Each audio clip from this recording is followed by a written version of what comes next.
Lelaki itu bergumam hanya ingin pulang ke planet bumi. Dunia beradab yang telah lama ia tinggalkan. Ludah darah membasahi salju saat seorang gadis kecil memanggilnya paman, memberinya sepotong roti beku. Ia berterima kasih. Gadis itu meletakkan roti di tanah menyuruhnya cepat makan, lalu menghilang di tengah badai salju. Pria tua itu mengingat kembali. Dia terlempar dari bumi sebuah planet yang berjarak 50 tahun cahaya jauhnya. Ia tak tahu bagaimana bisa sampai di dunia aneh ini. Saat itu ia dan rekan kerjanya sedang dalam perjalanan saat longsor dahsyat menelan mereka. Semua orang tersapu. Ia pikir semua telah mati. Namun mereka membuka mata di dunia fantasi.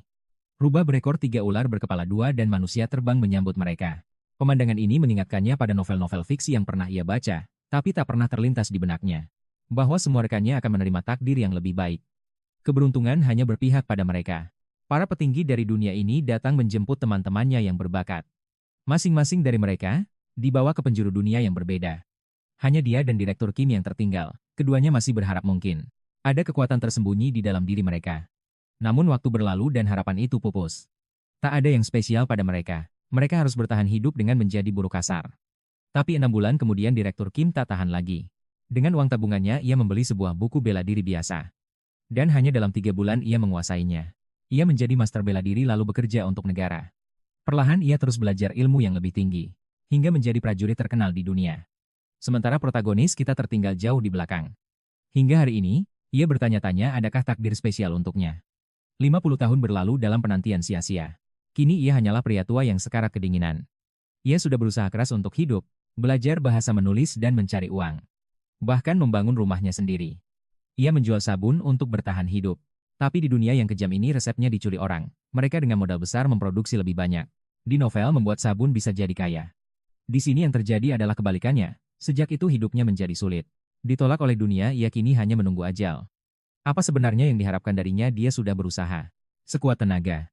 Jika ia tidak spesial, kenapa ia dibawa ke sini, dan mengapa semua kebahagiaan direnggut darinya? Bahkan untuk membuka mata pun ia tak punya daya. Pria itu berpikir seluruh harapannya kini hanyalah sedikit kekuatan atau satu kesempatan lagi sebelum mati. Ia menarik napas terakhir, dan cerita pun berakhir. Tapi takdir berkata lain. Tiba-tiba matanya terbuka, ia terkejut melihat tangannya sendiri. Kenapa dia hidup dan pakaian ini? Adalah pakaian yang ia kenakan saat pertama kali tiba. Semua rekan kerjanya berdiri di hadapannya. Dia memegang kepala tak percaya. Bagaimana mereka bisa ada di sini? Seketika ia sadar. Dia telah kembali ke masa lalu. Dan di hadapannya sebuah jendela sistem misterius terpampang nyata. Seorang pria di sebelahnya, Direktur Kim, berkata, kita sedang dalam perjalanan. Bagaimana kita bisa sampai di sini? Ini adalah hari pertama mereka terdampar di dunia ini. Begitu menyentuh tanah, cahaya aneh bersinar. Masalahnya sudah 50 tahun berlalu. Ia tak ingat persis apa yang terjadi dulu. Seorang manajer memanggil CEO. Sementara pria tua kita berpikir keras. Apa yang harus ia lakukan setelah regresi ini? Biasanya orang akan menggunakan pengetahuan masa depan. Tapi yang ia tahu hanyalah cara membuat sabun itu pun setengah lupa. Tiba-tiba manajer itu berteriak. Suen Riang, lihat ke sini, kenapa kau mengabaikanku? Dia meminta maaf. Pria itu baru saja akan menoleh ketika Buguha, sebuah pukulan keras mendarat telak di wajahnya. Semua orang terdiam benar-benar terkejut. Pria yang berteriak itu berkata, dasar bodoh. Kau menyetir sambil tidur dan membuat kita semua celaka. Dia tidak tahu bahwa mereka sebenarnya sudah mati. Tapi protagonis kita sudah lupa, sudah bertahun-tahun lamanya. Tak ada yang memanggilnya manajer. Jadi awalnya ia tak mengerti kenapa dipanggil begitu. Pria itu bertanya, manajer Siwo, apa kau mau kehilangan pekerjaanmu? Protagonis kita mengenali kepala seksi John Mang Hoon. Pria menyebalkan yang jadi atasan hanya karena ayahnya. Contoh nyata nepotisme yang meracuni hidupnya selama 32 tahun. Semua orang mencoba menenangkannya, tapi dia terus berteriak. Siwo perlahan bangkit, ingatan lamanya kembali. Ya, hari itu dia memang sedikit lelah. Karena si brengsek John ini melimpahkan semua pekerjaan padanya. Lagi pula menyetir mobil di perjalanan ini bahkan bukan tugasnya. Orang-orang berteriak, hentikan, tenanglah. Dan satu persatu semua kenangan pahit itu kembali. Dulu kejadiannya persis seperti ini, dia sadar itu kesalahannya dan hanya bisa menunduk meminta maaf. Seumur hidupnya ia hanya bisa mengalah. Bahkan saat dirampok ia yang minta maaf, tapi setelah 50 tahun ia sadar satu hal. Tak semua orang pantas dihormati. Ada yang harus dilawan. Dengan pikiran itu ia menantang sang ketua John. Ia tahu John marah. Tapi ini bukan waktunya saling menyalahkan. John maju dengan umpatan kasar. Satu pukulan dilayangkan ke ibunya mendarat telak di pipi. Semua mengira ia akan tumbang seperti biasa. Tapi tidak, ia menatap tajam, dan berkata, aku takkan tunduk lagi. Dan satu pukulan balasan yang dahsyat mendarat. Semua orang hanya bisa ternganga. Pria itu maju perlahan. Untuk pertama kali dalam 50 tahun ia melawan. Di kehidupan lalunya ia dihajar berkali-kali. Pukulan lain membuatnya teringat masa lalu. Saat mencari tanaman obat pun ia diserang. Bahkan saat tak bisa bayar pajak, ia harus dipukuli. Dan sekarang giliran dia yang menghajar orang dengan brutal. Ia punya sesuatu yang tak mereka miliki. Pemahaman total tentang pikiran manusia, rasa takut berlipat ganda. Setelah beberapa pukulan hanya dua kata yang keluar dari mulut pria itu. Ia mengucapkan kalimat keramat, "Aku minta maaf." Pahlawan kita bukan seorang jenius. Tapi ia punya kemampuan mengubah takdir. John si bodoh itu kini hanya bisa tunduk. Orang lain berteriak hentikan mereka panik. Pahlawan kita segera berakting. Ia berpura-pura pusing karena masalah keluarga. Lalu ia meminta maaf dengan lembut. Manajer Kim berkata maaf saja tak cukup. Pemuda itu sudah kelewatan batas. Sang CEO tahu hanya Direktur Kim yang akan membelanya, jadi ia setuju dengannya. Kim berpikir anak ini aneh tapi jika belajar bela diri ia bisa jadi petarung hebat. Jadi penting untuk tetap dekat dengannya. Semua ini bagian dari rencananya. Ia meminta maaf pada John. "Ya aku kelewatan batas." John ingin bicara tapi tatapan tajam membuatnya bungkam ketakutan. Kim berkata mereka harus cari jalan keluar. Sang CEO tahu itu logis tapi di dunia ini logika tak berlaku. Ini dunia para abadi, dunia tempat semua orang bertarung seumur hidup. Aturan di sini hanya satu. Yang kuat memangsa yang lemah. Hutan ini bernama Jalan Kenaikan. Tak ada desa di dekat sini, matahari akan terbenam, mereka harus mendirikan kemah. "Benar katamu," ujar Kim. "Di mana mobil kita yang penuh barang? Pahlawan kita tahu mobil itu takkan pernah ketemu. Tapi jika ia jujur, takkan ada yang percaya. Jadi ia membuat rencana lain, kita harus bagi tim. Satu tim cari mobil, satu lagi dirikan kemah. Dengan begitu semua aman." Mereka setuju, tentu saja mobilnya tak ketemu. Seorang gadis bermata biru bertanya-tanya. Kalau kita kena longsor kemana mobilnya, tak ada yang bisa menjawab. Semua orang tersesat di sini. Mereka memakan sesuatu seperti kastanya. Rasanya cukup enak. Manajer memujinya karena situasi terkendali. Sejak di perusahaan ia tahu pemuda ini bisa diandalkan. Ia ingat anak ini, pasti lelah karena semua beban ada di pundaknya. Gadis lain setuju, manajer selalu bekerja keras. Pahlawan kita berpikir mereka semua manis sekarang tapi ia tahu. Nantinya mereka akan lari meninggalkannya. Di kehidupan lalu ia menemukan gua ini susah payah. Ia bilang ini hanya keberuntungan. Momen damai terakhir dalam hidupnya, di bawah sinar bulan ia keluar dan disambut oleh penguasa hutan, seekor rubah berekor 3 muncul. Aroma bocah ini aneh, tak pernah ia cium aroma seperti ini. Orang-orang di gua terbangun dan keluar. Semua gemetar ketakutan. Ia memerintahkan semua untuk berlutut di hadapan sang penguasa hutan. Rubah itu berkata, manusia itu bodoh dan kasar, kalau tidak tangan dan kaki mereka sudah ia patahkan. Di tengah hutan belantara di wilayah sang penguasa sebuah harga yang sangat mahal harus dibayar. 1 lengan sebagai tumbal. Sang CEO teringat di kehidupan sebelumnya saat makhluk ini muncul semua orang menjerit gila. Sang rubah memotong tangan dan kaki mereka meninggalkan semuanya sekarat. Tapi kali ini, sikapnya terasa berbeda. Seseorang pun bertanya siapa yang akan maju, siapa yang akan berkorban. Bagi sang CEO ini bukan masalah besar. Dia sudah siap. Mengorbankan 1 lengan adalah harga yang kecil. Dia sudah menyiapkan obat pereda nyeri. Dan ramuan penyembuh juga sudah ada di tangannya. Dengan mantap dia maju menawarkan diri, semua terkejut. Sang rubah tak menunggu sedetik pun. Makhluk itu langsung mencabik lengannya. Rasa sakitnya membuat semua ikut meringis. Sang pahlawan segera memakan ramuan pereda sakit. Sang rubah berkata ia kira persembahannya akan berbau aneh. Tapi ini, ternyata hanya manusia biasa yang cacat darahnya penuh dengan kotoran. Sang CEO terkulai lemas, dia meminta maaf pada sang rubah, mungkin persembahannya tak memuaskan. Sang rubah berbalik dan berkata, mereka bisa tinggal selama 7 hari. Semua yang hidup di hutan ini ada berkat sang dewa. Lalu ia menghilang bagai larut di udara. Begitu sang rubah lenyap, kelompok itu berlari mengerumuni CEO. Apa dia baik-baik saja? Dia bilang tak apa tapi butuh bantuan untuk sampai ke gua. Dia mengaku, pernah bertemu dan belajar dari sang rubah. Lalu dia mengungkap fakta mengejutkan, mereka tak lagi di bumi. Mereka telah terlempar ke dunia lain. Semua terguncang tapi rubah berekor 3 tadi adalah bukti nyata. Ini semua kenyataan. CEO menunjukkan lengannya berkata semua aman setidaknya untuk seminggu. Tapi seseorang bertanya lalu bagaimana setelah itu? Dengan tenang dia menjawab mereka harus memberi persembahan lagi. Semua panik tapi CEO bilang dia lelah dan butuh istirahat. Malam tiba dan seorang pria bernama Jung mulai merencanakan sesuatu. Separuh kelompok telah berbalik melawannya. Sang CEO diam-diam mendengar mereka. Seseorang bertanya minggu depan giliran siapa lengan atau kaki siapa lagi, tapi pria lain membela sang CEO. Dia telah menyelamatkan kita semua. Kita tak bisa meninggalkannya. Dia yang menemukan tempat ini dan merelakan lengannya, tapi Jung menyahut manfaatkan saja dia lalu singkirkan. Toh dia sudah kehilangan 1 tangan. Dia takkan bertahan lama. Rencana kotor mulai tersusun, sementara itu sang CEO di kejauhan mengendalikan auranya. Dari ucapan mereka CEO sadar. Mereka berencana menjadikannya tumbal abadi agar setiap minggu anggota tubuhnya bisa direnggut. Dia mengambil sebuah batu besar, niat membunuh seketika muncul di benaknya. Lalu dia teringat. Dengan pengalaman tempur dari kehidupan lalunya, bahkan tanpa satu tangan dia bisa menghabisi mereka. Jung kini membelakanginya benar-benar lengah. CEO, berpikir haruskah aku habisi dia sekarang? Tidak. Dia menarik napas dalam batu itu diletakkan kembali. Belum sekarang, ketakutan membuat orang bertindak bodoh. Jika dia bertindak sekarang hubungannya dengan Direktur Kim di masa depan bisa hancur. Tiba-tiba dia mendengar suara menyuruh Jung diam. Tutup mulutmu atau kupatahkan kakimu. CEO sadar mesti ada pengkhianat. Masih ada orang di pihaknya. Malam berlalu, hari berikutnya tiba. Kali ini bukan rubah yang datang. Seekor ular raksasa muncul hanya meminta sedikit darah. Padahal di kehidupan lalunya ular itu menghisap mereka sampai kering. Seorang pria mengulurkan tangannya. Ular itu menyesap sedikit lalu segera pergi begitu saja. Rupanya ia tak suka rasanya. Sang CEO tahu kenapa. Darah pria itu penuh dengan alkohol, nikotin dan kolesterol. Lalu CEO memanggil Jang Minyong. Dia mengajaknya pergi mencari ramuan.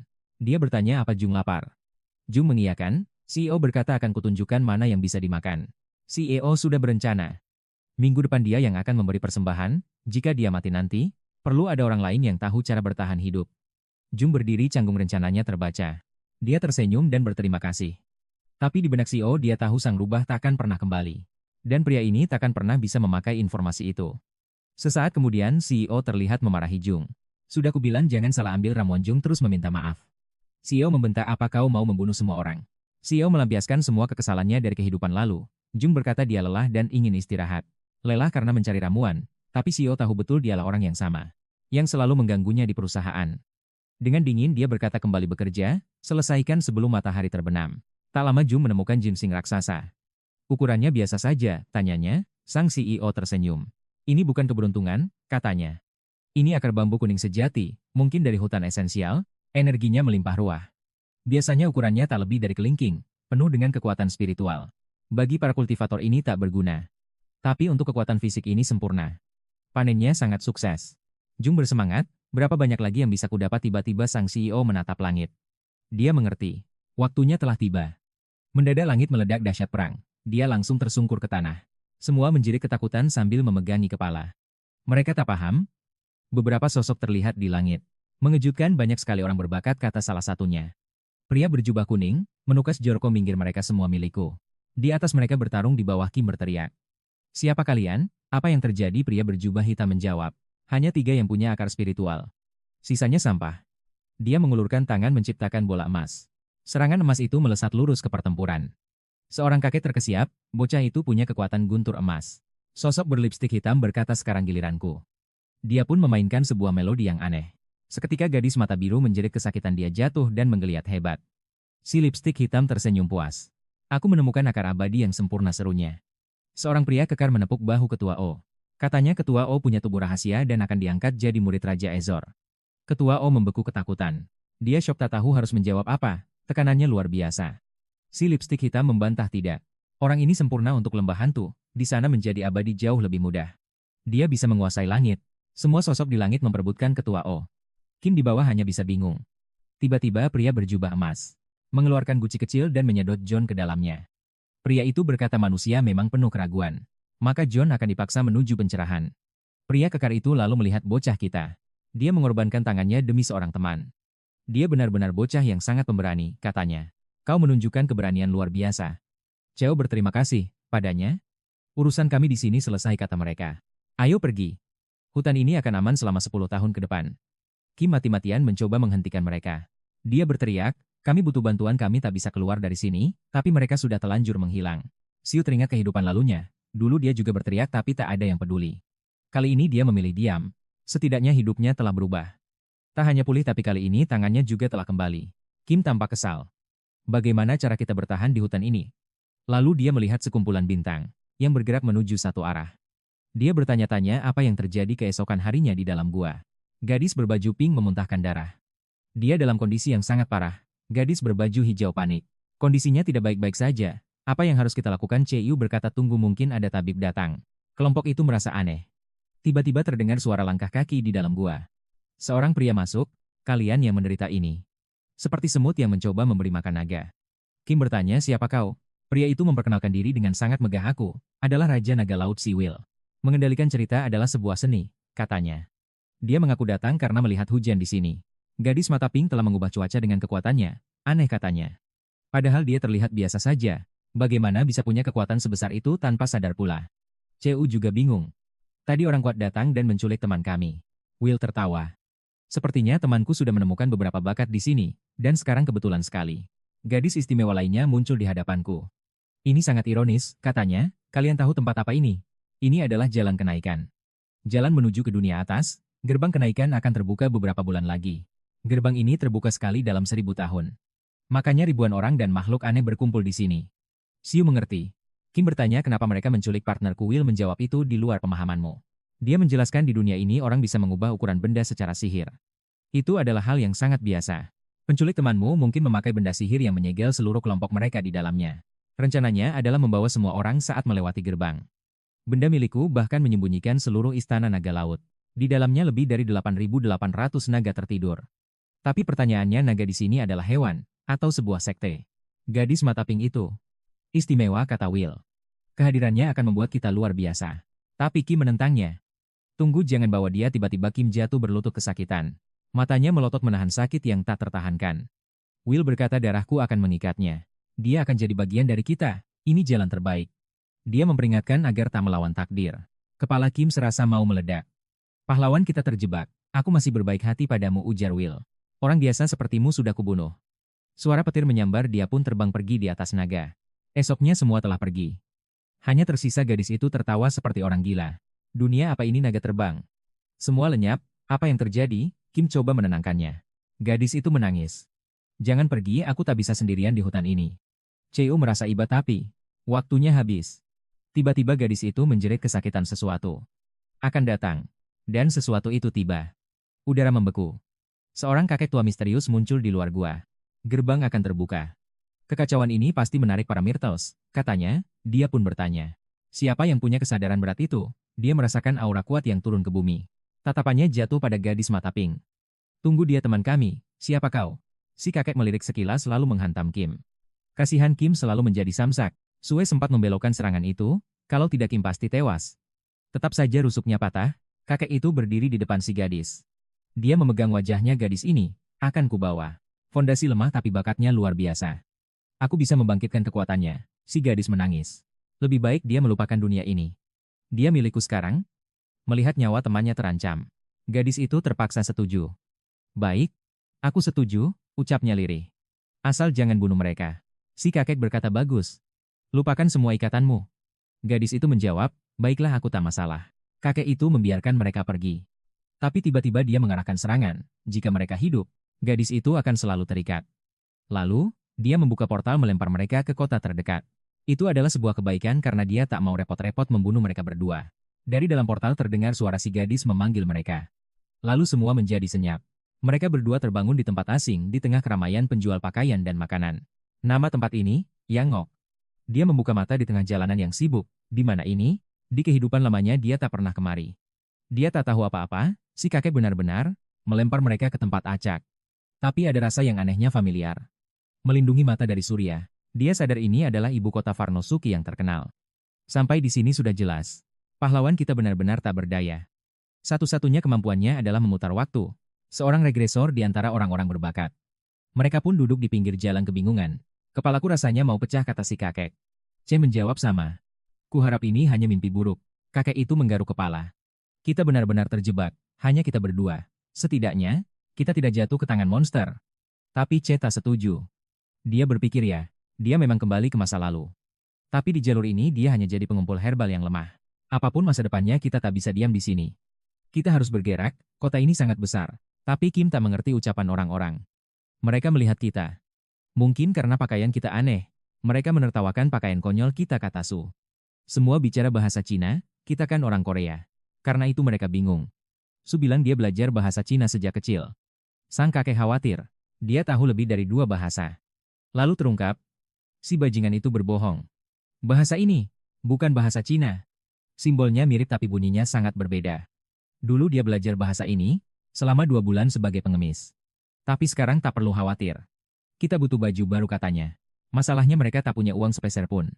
Dengan cerdik dia masuk ke toko herbal dan meletakkan sesuatu di tangan pemiliknya.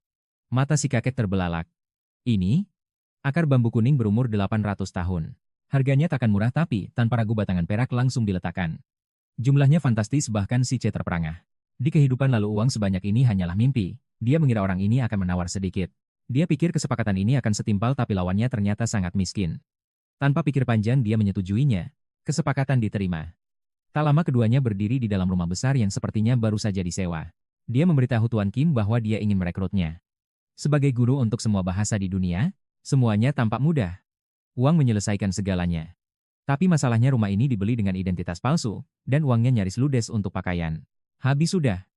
Hanya sedikit perak yang tersisa. Sang direktur melihat tas bocah itu masih berlumuran darah. Cepat bersihkan atau infeksi akan membuatmu lahir kembali, katanya. Kim memutuskan untuk tidak lagi memanggilnya bocah. Atau manajer.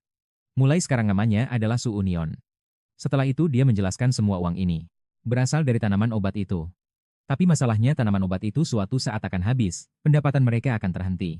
Jadi prioritas utama adalah mencari cara menghasilkan uang secara rutin. Tuan Kim memberi ide untuk menjual sisa tanaman obat. Dengan begitu mereka bisa memulai bisnis. Dia bercerita bahwa Kim dulunya manajer perusahaan besar. Rencananya tidak buruk. Setidaknya ini cukup untuk bertahan hidup. Tapi bocah kita tak hanya ingin bertahan, dia telah kembali ke masa lalu. Mimpinya jauh lebih besar. Dia tahu kalau Tuan Kim adalah seorang jenius dalam seni bela diri. Hanya dengan membaca buku murah pria ini menjadi master dalam beberapa bulan. Jika nanti dia menemukan teknik canggih, dia akan termasuk dalam jajaran bintang top dunia. Jadi bayangkan jika pria ini dari awal mempelajari teknik tingkat lanjut. Mungkin dia akan menjadi pendekar pedang terkuat di dunia, 30 tahun lebih cepat dari takdirnya. Dia akan menjadi seorang ahli, dan ini akan sangat menguntungkan bocah kita. Dia memanggil direktur dan mengatakan kepadanya. Di dunia ini seni bela diri tampaknya sangat penting. Jika bisnis lancar keamanan kita juga jadi prioritas. Belajar bela diri adalah suatu keharusan. Direktur Kim berkata seni bela diri hanya diajarkan pada anggota sekte. Lalu bagaimana kita akan belajar? Bocah kita berpikir Kim sudah punya sedikit pengetahuan dasar. Dia menjelaskan bahwa ada 7 pusat sekte terkenal di kota ini. Ada sekte pembasmi iblis, sekte membutakan. Dan dia tak mau menyebut nama sisanya karena takkan ingat. Sekte pembasmi iblis menggunakan pedang dan bilah seperti kuil Buddha. Orang-orangnya bertarung dengan gaya yang keren. Sekte rumah diisi orang-orang cerdas dan ada juga sekte 7 misteri. 3 di antaranya adalah sekte iblis. Yang diketahui tentang mereka adalah mereka ahli dalam sihir dan pekerjaan ilegal. Dia bertanya pada Kim yang mana sekte yang dia suka. Kim langsung menjawab sekte pembasmi iblis. Karena master sejati hanya perlu belajar teknik pedang dan bilah. Bocah kita senang. Kim ingin mengikuti jalan yang sama seperti di kehidupan sebelumnya, tanpa paksaan darinya. Lalu Kim bertanya, bagaimana dia tahu begitu banyak? Dia berbohong bilang saat membuat KTP palsu, dia mendengar beberapa orang berbicara. Akhirnya setelah 3 bulan Sio kita berdiri di depan gerbang sekte. Dia berkata datang bersama kakak laki-lakinya. Dia ingin saudaranya belajar seni bela diri. Pria di depan gerbang itu berpakaian seperti Goku. Dia tidak terlihat begitu terkesan. Tapi dari pakaian mereka dia tahu mereka punya uang, dan sekte juga butuh dana.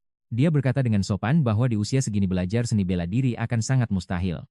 Tapi pahlawan kita bersikeras. Dia ingin bertemu orang berpangkat tinggi sambil menyelinapkan sekeping koin sebagai sogokan. Beberapa saat kemudian, saat berada di dalam seorang pria bertanya kalian hanya ingin belajar bela diri untuk pertahanan diri bocah kita. Mengeluarkan tumpukan batangan perak. Ya hanya itu yang kami mau, katanya, begitu melihat uang pria tua itu berkata. Baiklah kalian berdua bisa jadi murid luar. Tapi dia menegaskan donasi tidak akan memberi perlakuan khusus. Dan hanya satu dari mereka yang akan diterima. Kim baru saja akan protes. Tapi bocah kita langsung menyetujuinya. Itu sempurna bagi kami, katanya. Pria tua itu berkata baik temui aku di sana dan bergabunglah dengan murid lain. Kim bertanya apa dia tidak salah, hanya dia yang akan belajar bela diri jika biayanya semahal ini seharusnya mereka cari tempat lain. Jangan khawatir kata bocah kita. Aku tidak pernah jago olahraga. Aku akan urus bisnis dan kau. Fokuslah belajar seni bela diri. Pria tua itu berterima kasih tapi dia tidak yakin apakah bisa belajar sesuatu. Bocah kita berkata percayalah pada dirimu. Coba dulu baru menilai. Lalu waktu berlalu lagi, 7 bulan di dalam sekte. Sebuah kompetisi sedang berlangsung. Pria yang duduk di singgasana, bertanya dari mana orang ini berasal dan jelas orang itu adalah Tuan Kim. Murid-murid yang telah bertahun-tahun di sekte dikalahkan dengan mudah. Menguasai seni bela diri berarti memahami makna sejatinya dan menyelaraskan tubuhmu dengan itu. Murid-murid yang iri menyebutnya sebagai prajurit merah ketiga. Mereka menyerangnya bersama. Dia orang luar, teriak mereka. Mampukah sang jenius ini bertahan? Ilmu sejati butuh waktu dan keringat butuh latihan bertahun-tahun. Tapi ada manusia yang terlahir dengan bakat, yang menertawakan semua kerja keras itu melompati semua tahapan. Sekte iblis memang sarang para jenius. Tapi untuk pertama kalinya seorang pendatang mengalahkan semua murid terhebat mereka. Hanya dalam 7 bulan, Direktur Kim menjadi pendekar agung pertama menguasai semua jurus. Sang ketua sekte begitu terkejut. Bagaimana mungkin perkembangan seperti ini butuh dukungan 1.000 ahli? Dan pria ini adalah orang luar, yang tak punya pengalaman sama sekali. Tradisi ratusan tahun seolah tunduk di hadapannya, lalu perintah pun turun. Perintahnya jelas, tangkap dia bocah, kita sudah menduga masalah ini akan datang.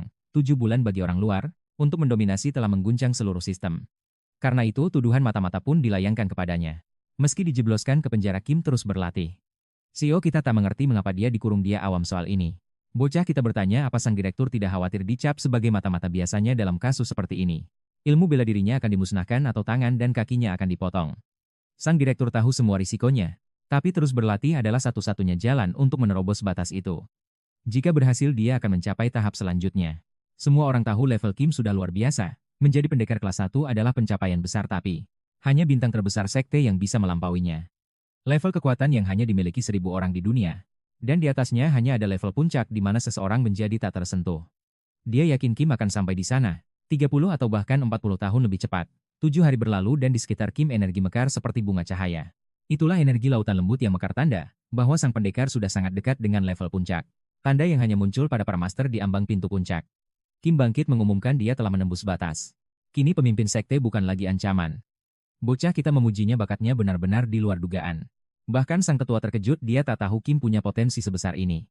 Mungkin ini efek dari membaca banyak novel. Tiba-tiba beberapa orang datang berlari. Mereka berkata waktunya telah tiba. Perintah dari pemimpin untuk menghancurkan. Inti energi Kim telah turun karena mereka yakin Kim adalah anggota sekte iblis. Kim menatap mereka dengan tajam, hanya dengan tatapan yang menusuk. Bocah kita mencoba menenangkan mereka, berkata bahwa Kim bukan mata-mata. Tapi dia malah dibentak untuk diam dan sebuah pukulan mendarat di wajahnya.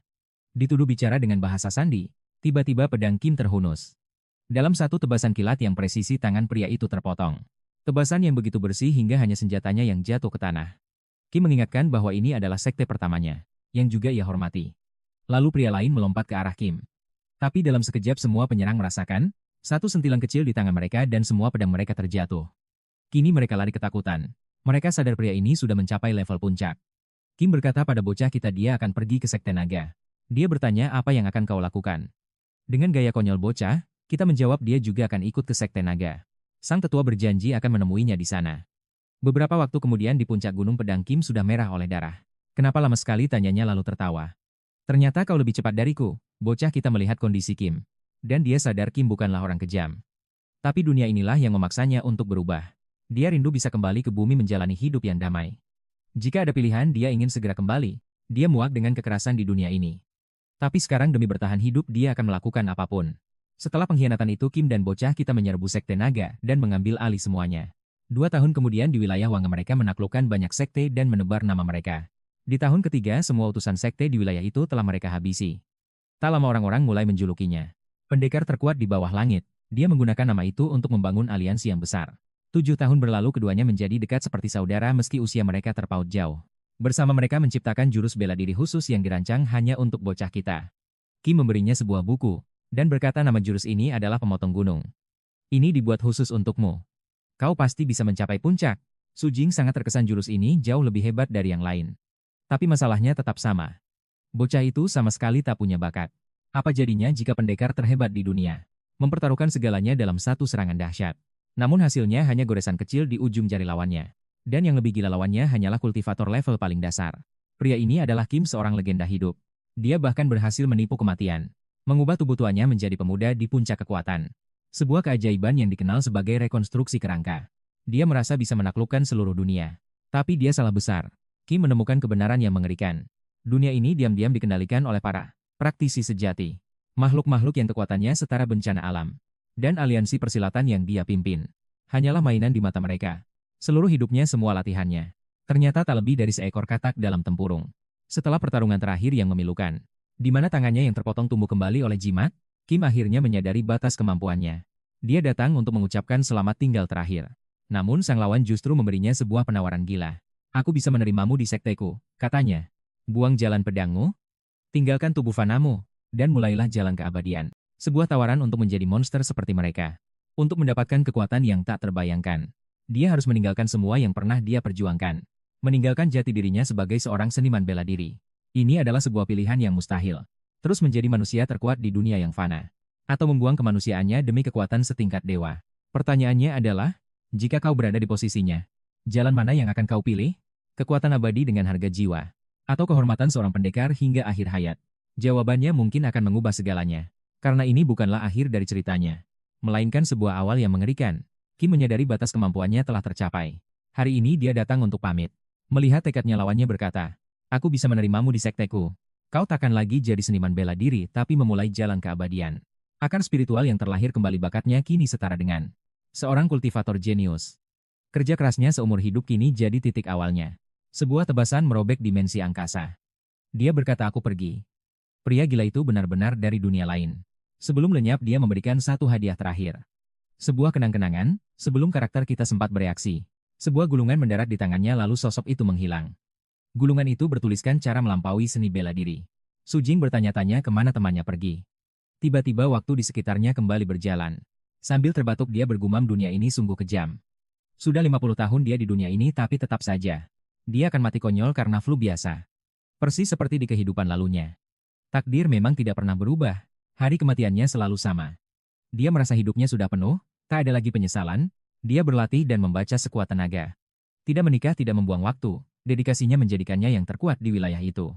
Seni bela dirinya menyatukan semua sekte. Dia punya ketenaran dan kekayaan, tapi hatinya terasa hampa. Jika saja dia berlatih lebih keras, mungkin langit bisa digapainya.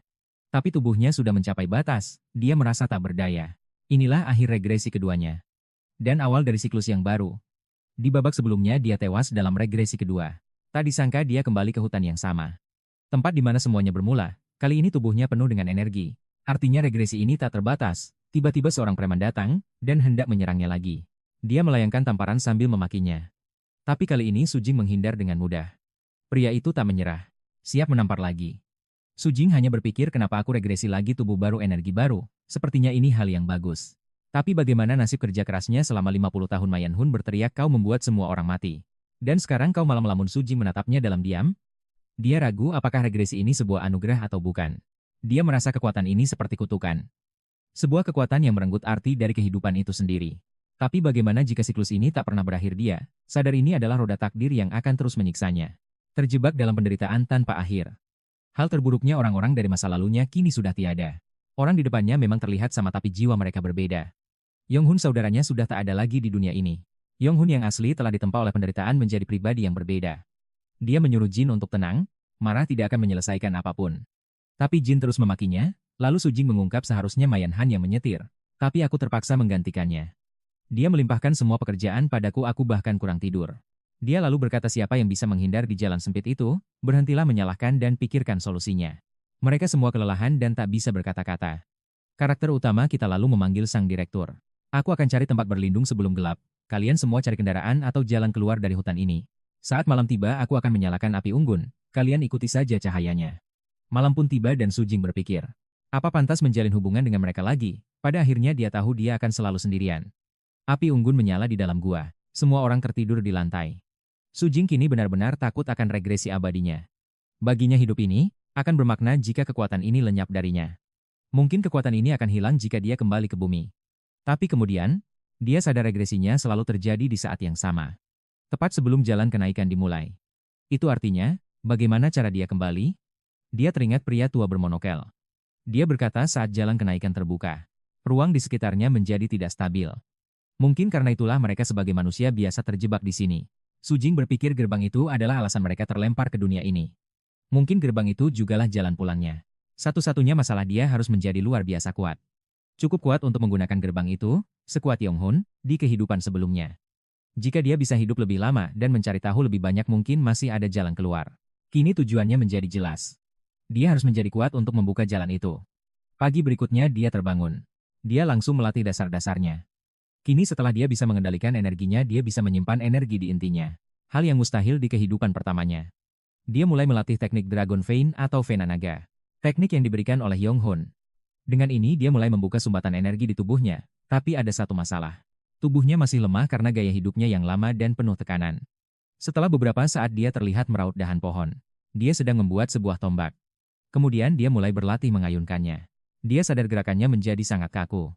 Di akhir hidupnya dia memang sudah berhenti berlatih. Keterampilannya menumpul karena usia. Lalu dia menebas pohon di depannya, pohon itu tumbang seketika, dan menebas pohon itu. Di tengah lautan butuh waktu untuk mengingatnya. Manajer Kim melihat ini, dia kaget dan bertanya bagaimana kau melakukannya. Dengan sedikit gerakan kau membelah pohon itu, Stu penasaran. Dia berpikir pria ini akan membuatnya kuat. Dia bertanya apakah Direktur Kim mau belajar. Anehnya manajer itu langsung berkata ya. Bagi mereka pemandangan ini pasti aneh. Seorang bocah membelah pohon. Tiba-tiba sesosok siluman rubah muncul dan berkata, manusia menjijikan beraninya kau masuk hutan Kustu sudah hidup cukup lama hingga. Dia lupa hal ini akan terjadi lagi. Dia ingat rubah ini datang di kehidupan pertama dan kedua. Dulu dia hanya bisa pasrah saat tangannya digigit. Rubah itu mengunyah tangannya lalu kabur. Dia hanya bisa menekan titik pendarahan.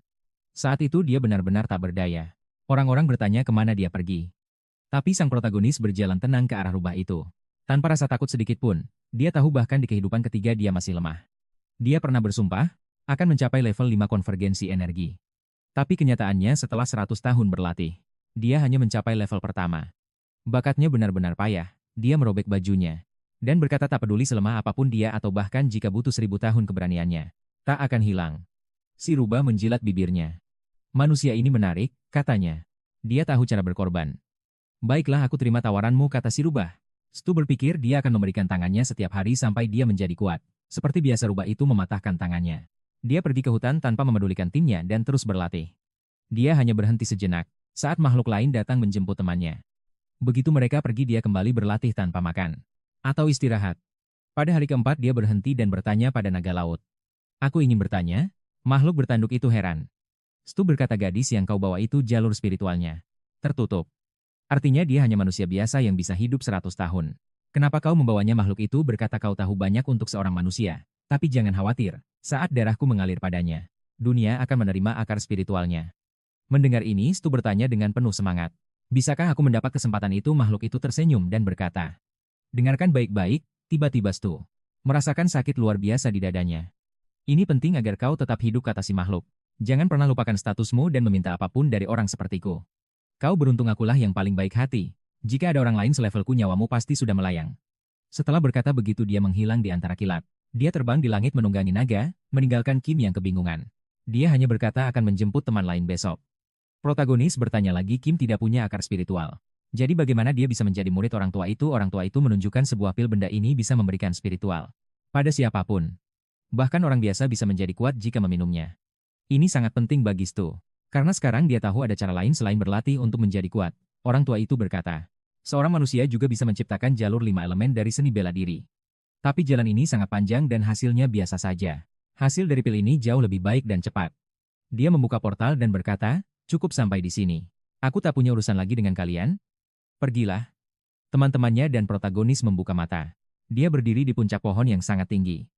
Dari kejauhan sisi, selatan wilayah Angle terlihat jelas. Dia berpikir kali ini pun dia dan Kim akan menjelajahi wilayah ini. Tapi bedanya kali ini, setelah bertarung dengan banyak orang, dia sudah menjelajahi seluruh dunia. Dia dan Direktur Kim menuju kota terdekat. Saat di perjalanan, protagonis menjelaskan seluruh situasi pada Kim. Awalnya Kim bingung lalu perlahan, dia menerimanya. Mereka tiba di kota Robeok menjual herbal dan membeli rumah kecil. Protagonis mengajari Kim bahasa dunia ini dan memberinya teknik bela diri yang telah dia modifikasi.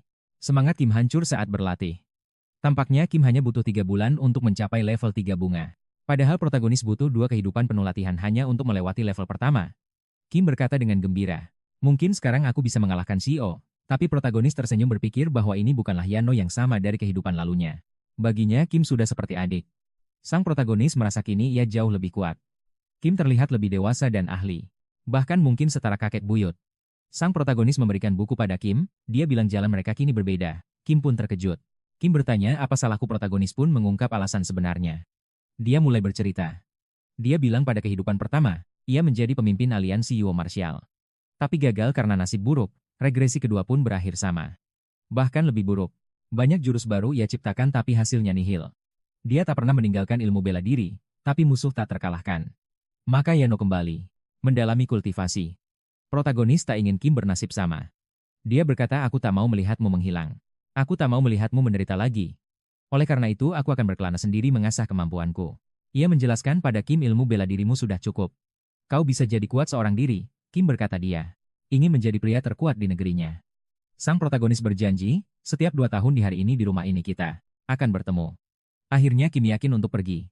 Meninggalkan kota itu, namun seorang penjaga menahannya. Ini adalah Aula 8, pintu bagi orang terhormat. Sang protagonis berkata, aku ingin berduel. Penjaga itu tertawa, tidak ada yang bisa meminta. Duel semacam itu. Tiba-tiba protagonis menyerang. Dalam sekejap perisai roh penjaga itu hancur berkeping-keping. Ia melangkah masuk. Protagonis bertanya, apa aku terlihat seperti orang biasa bagimu? Dia bersumpah di kehidupan ini ia akan menjadi yang terkuat. Kehidupan pertama, kedua, dan ketiga kuhabiskan dalam kelaparan. Mungkin sulit, tapi kali ini akan kubuat mereka membayar penghinaan ini. Saat mendekati aula, seorang gadis muncul. Pemimpin sudah menunggu, lalu dia bersiap memasuki aula. Mereka melangkah masuk ke dalam aula dan berhenti di depan sebuah kursi agung. Tempat sang pemimpin duduk, semua mata tertuju padanya. Pemimpin tua itu tertawa. Kukira seniman bela diri tingkat 1 yang datang. Tapi tak kusangka hanya bocah semuda ini. Sang protagonis maju, memperkenalkan diri dan memberi hormat pada pemimpin.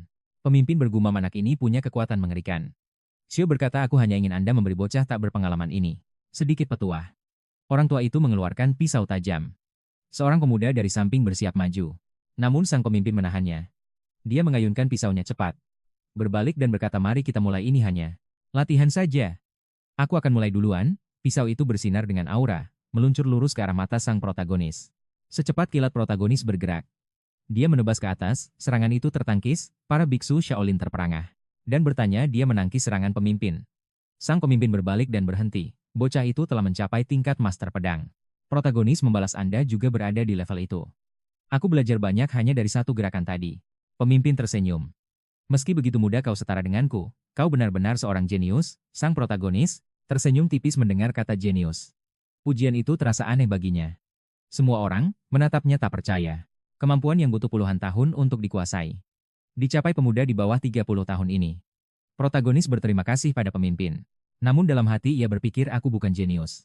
Aku sama seperti orang biasa di dunia ini, tapi tanpa bakat sekalipun. Level ini bisa tercapai karena regresi. Itulah mengapa mereka memanggilnya jenius. Lalu ia berpikir, baiklah.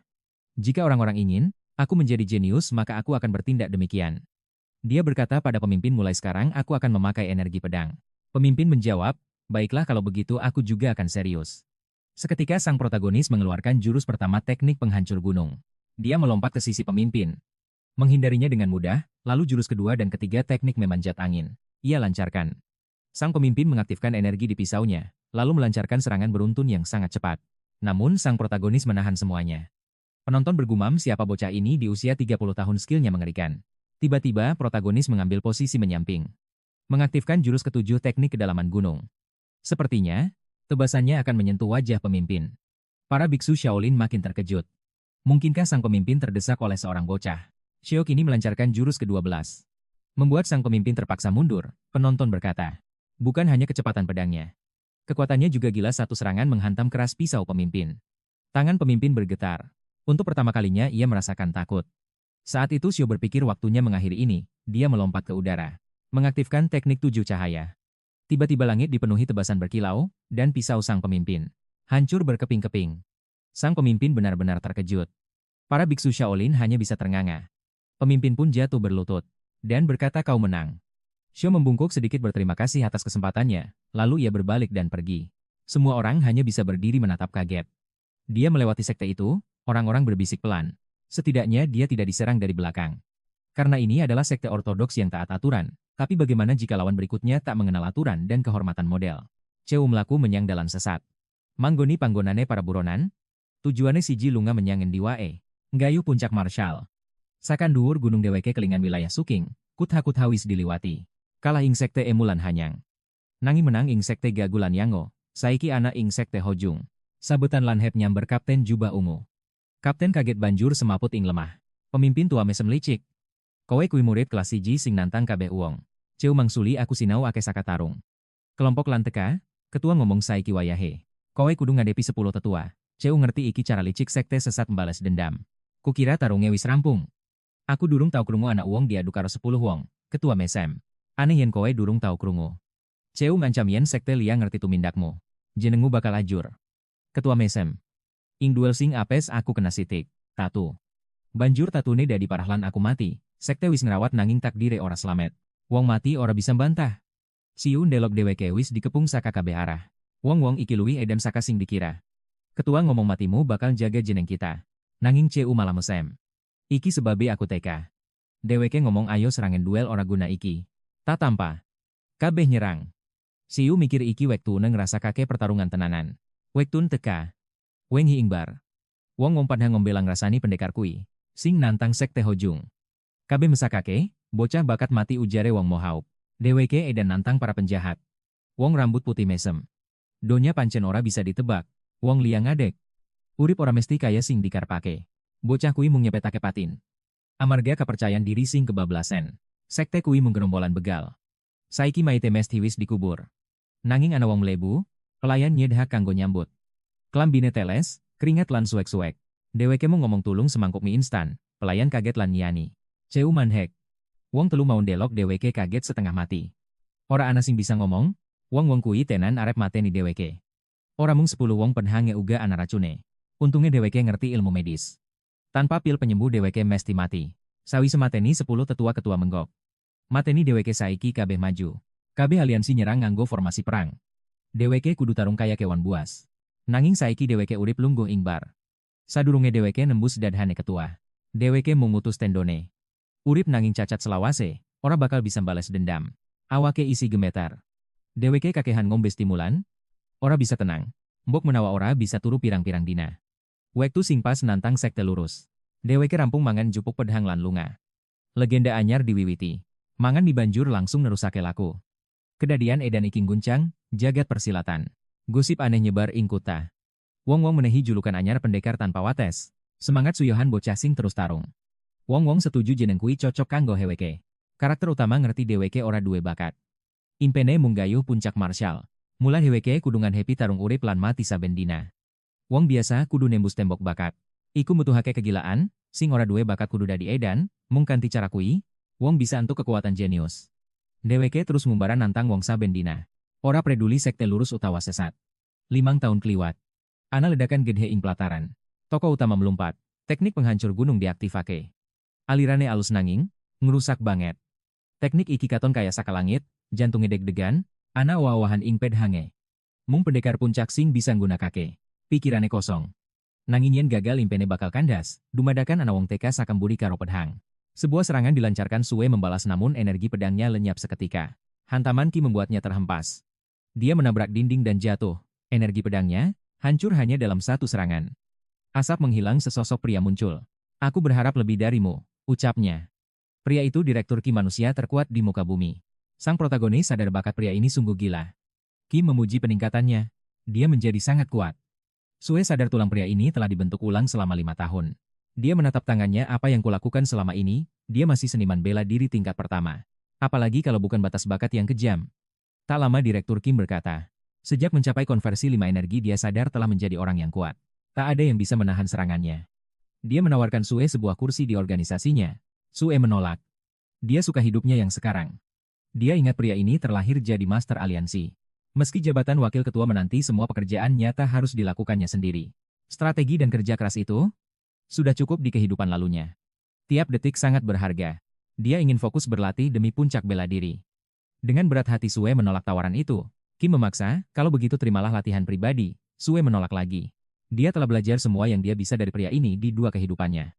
Sekarang, yang dia butuhkan adalah pengalaman nyata. Dia ingat kata Yanwu di kehidupan lalunya. Di akhir tahap pertama pertarungan nyata adalah yang terpenting. Karena itu, dia akan menempuh jalannya sendiri. 20 tahun berlalu, Kim kembali datang, wajah Sue pucat pasi. Dia sadar jimat sumpahnya diberikan pada pria yang ditinggalkan langit. Latihan tanpa henti tak mampu menambah kekuatannya. Kata Sue pedangnya punya energi. Melebihi pendekar manapun di levelnya. Tapi tetap saja dia hanya bisa menahan 3 serangan dari petarung level puncak. Kim menggaruk janggutnya merasa aneh. Kenapa dia belum mencapai puncak bela diri padahal dengan pengalamannya itu seharusnya mudah. Sue berpikir ya dia tahu. Inilah batas bakatnya, dia benar-benar ditinggalkan oleh langit, darah mengalir dari hidungnya. Teknik ini hanya bisa bertahan setengah hari. Mungkin jika seharian penuh ada jalan, Kim memberinya sebuah buku. Semoga berhasil, katanya. Semua ini dia pelajari dari bertarung dengan seorang kultivator. Dia menahan beberapa jurus dan nyaris tak selamat. Sue kaget melihat tebalnya buku itu. Seolah berisi teknik tingkat tinggi. Mungkinkah belajar sebanyak itu dari satu pertarungan? Kim berkata kultivator itu bagai bencana alam. Pemahaman mendalam dibutuhkan untuk memahami kekuatan alam. Sue berterima kasih. Pengetahuan ini akan dia wariskan. Sue berkata dia akan mencari pertarungan mematikan serupa. Dia berdoa agar mereka bisa bertemu lagi hidup-hidup. Lalu Kim memberinya sebuah petunjuk. Informasi spesial tentang segala tempat harus tetap aktif di otaknya. Sue bingung, apa maksudnya Kim menjelaskan di tengah pertarungan dia merasakan segalanya. Namun dia hanya bisa mempertahankannya sejenak. Sue harus membuatnya aktif selamanya. Bagaimana caranya teknik energi pedang saja sudah membebani kepalanya. Apalagi simulasi seluruh dunia, kepalanya pasti akan meledak tapi Kim menghilang. Sue mengerti ini petunjuk dari yang terkuat. Sejak hari itu Sue mencoba meningkatkan kesadarannya. Tiap suara tiap informasi dari inderanya, dia rekam posisinya. Kesadarannya menjelajahi kota, merasakan tiap langkah manusia. Lalu dia masuk ke hutan. 5 tahun berlalu. Dia menggabungkan energi pedang dan kesadaran spesial. Setiap kali membuka mata dia merasa mual dan pusing. Bukan hanya visual tapi setiap suara. Setiap momen menghancurkan pikirannya. Dia bertanya bagaimana bisa bertarung dalam kondisi begini. Nanging saiki ora ana sing bisa dilakoni maneh. Ing umur 30 KB ilmu wis dikuasai. Ora ana mungsuh sing sepadan. Kadang dheweke mburu bajingan kanggo urip. Kudu ngadepi wong-wong sing gunakake cara paling licik. Nalika dheweke lagi linglung. Ana wong metu saka gerumbulan. Bos mutus aku jarene. Wong sing gawa pedhang. Dheweke ngancam bocah iki bakal mati dina iki. Nanging suwi siap, sanajan kudu mati dheweke ora bakal nyimpang saka dalane. 10 tahun kliwat. Ajaib dheweke pancen isi urip. Kim kantirai peteng ngomong yen dheweke mesti bakal ucul maneh. 45 tahun wis kliwat. Saiki dheweke bisa ngrungokaken deleng lan resakake kabeh. Malah indera pengecap lan mambu wis tekan puncak. Kabeh inderane wis ngluwihi wates manungsa. Nanging dheweke durung bisa nggayu puncak seni bela diri. Dheweke bingung. Ana apa sejatine Kim banjur njlentrehake saiki para kultivator lagi mburu dheweke. Rega larang dipasang kanggo sirahe. Jebakan wis disiapake. Dheweke meh wae ora slamet, lan wis nyuwek rain salah siji mungsuhe. Su tumungkul rumangsa entuk kaweruh hanyar. Nanging Kim bantah. Ora jerine. Mustahil nglawan kultivator ing tahap formasi. Yen dheweke ora mlayu dheweke bakal dadi ausak nalika. Su mikir 5 energi gabungan duwe wates. Sing gawe teknik iki mesti uga ngalami nasib sing padha. Seniman bela diri ora bakal bisa dadi kultivator. Wektu iku sundeleng bayangane dewe ing Kim. Siji minangka kesayangane langit sijine ditinggal dening langit. Kahanane padha wae. Aneh wong loro sing beda adoh nanging katon padha. Su ngakoni dheweke bingung banget. Aku ora ngerti kenapa aku ora bisa munggah level batina. Kim jaluk ngapura aku iki pedhang. Sing bisa nggawe simulasi energi. Kabeh inderaku ana ing puncak, nanging aku gaman hek, banjur dheweke nantang tarung. Mungkin kita bisa sinau saka jarene. Wengi iku ana ledakan dahsyat ing ngisor cahya rembulan. Ing tengah alas Kim nerangake masalahe. Kudune kowe wis suwe nggayu puncak seni bela diri. Su takon apa maksude lan kenapa ana kedadean aneh iki. Kim jawab. Sanajan tanpa bakat watesmu kudune wis pecah. Banjur Kim nambah mungkin kowe butuh katalis. Katalis takone Su. Kim nerangake kadang karsa sing kuat utawa emosi bisa meksa wong liwati watese. Su nesu. Omong kosong apa iki 50 tahun aku mung tarung. Aku wis deleng kabeh keputusasaan. Apa maneh sing kurang urip-uripe dheweke mung ngarepake siji perkara. Yaiku nembus wates puncak seniman bela diri. Kabeh energi ing awake tansah aktif. Teknik pedhange terus dilatih malah ing jero impen. Dheweke ambruk ing lemah lan nangis. Karo bengok dheweke takon marang langit kenapa ora nuduhake dalan selanjutnya. Dumadakan dheweke sadar betapa konyole. Wong tua 70 tahun misuhi langit. Nanging sawe suwe ngabdi marang pedhang dheweke isi orang ngerti. Ana ing endi tahap selanjutnya. Kim deleng kabeh lan gawe torehan ing wit. Iki pola bela diri, mungkin bisa nguatake titik lemahmu jarene. Sinau iki mungkin hatimu bisa luwih tenang, sang protagonis deleng ilmu ing wit kui. Kim ngilang maneh kaya angin. 5 tahun kliwat maneh. Wis luwih seka-seket tahun dheweke latihan. Saiki dheweke rumangsa umure mung kari sawetara taun.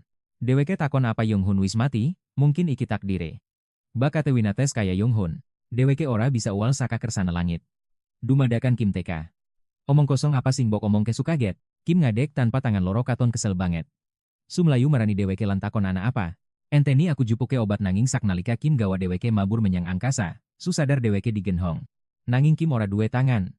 Piye carane Kim ngomong delengen buri anak kultivator sing ngoyak. Iki kabeh gara-gara Kim wis nggawe tangan kultivator kui ilang siji. Kim ngomong kanthi bungah. Wah aku bisa nenglarani kultivator dheweke teka arep membalas dendam. Kim kandha dheweke akhire nembus wates 5 energi. Saiki dheweke ngerti kanthi mata kepalane hewe apa wates sejatine saka seniman bela diri. Dumadakan bola energi gedhe katon ing endhuwur. Kim ngomong uripku tak gunakake kanggo nggayu wujud iki. Yaiku awak sing dikuatake. Serangan iki sing nanggawe tangan kultivator kue ilang. Bola energi kasebut njebluk ngancurake separo alas. Delengen iki jare Kim kanthi bangga.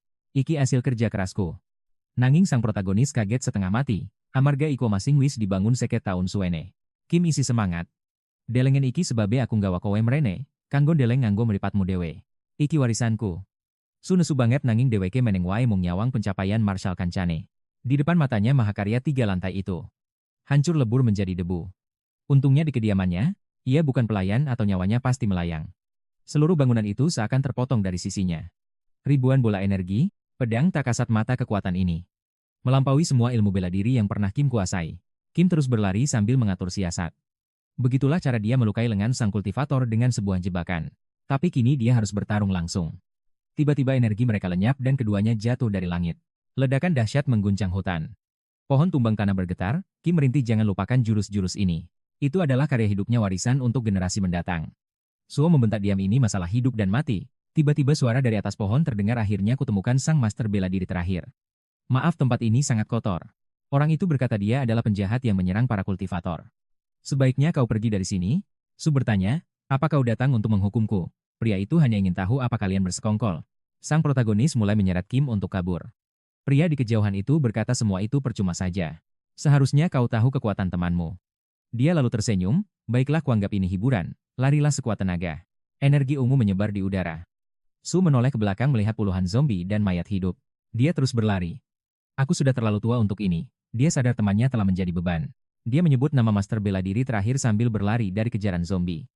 Sungguh situasi yang aneh. Temannya jadi legenda sementara dia di usia senja harus lari menyelamatkan diri dari para mayat hidup. Dia berteriak mengguncang Kim bangun, katakan sesuatu seorang zombie, berpakaian modern mendekat.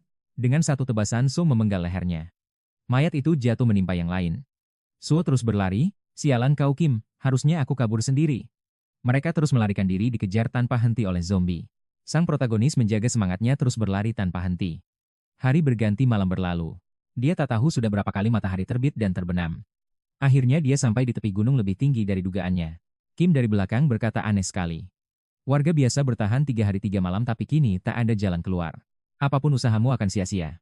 Sang master bela diri terakhir akan mati di sini, ucapnya. So menjawab itu sudah jelas. Terutama saat dia hanyalah seorang tabib. Kultivator itu bertanya lalu kenapa kau lari, aku hanya tertarik pada ilmunya. Bukan padamu.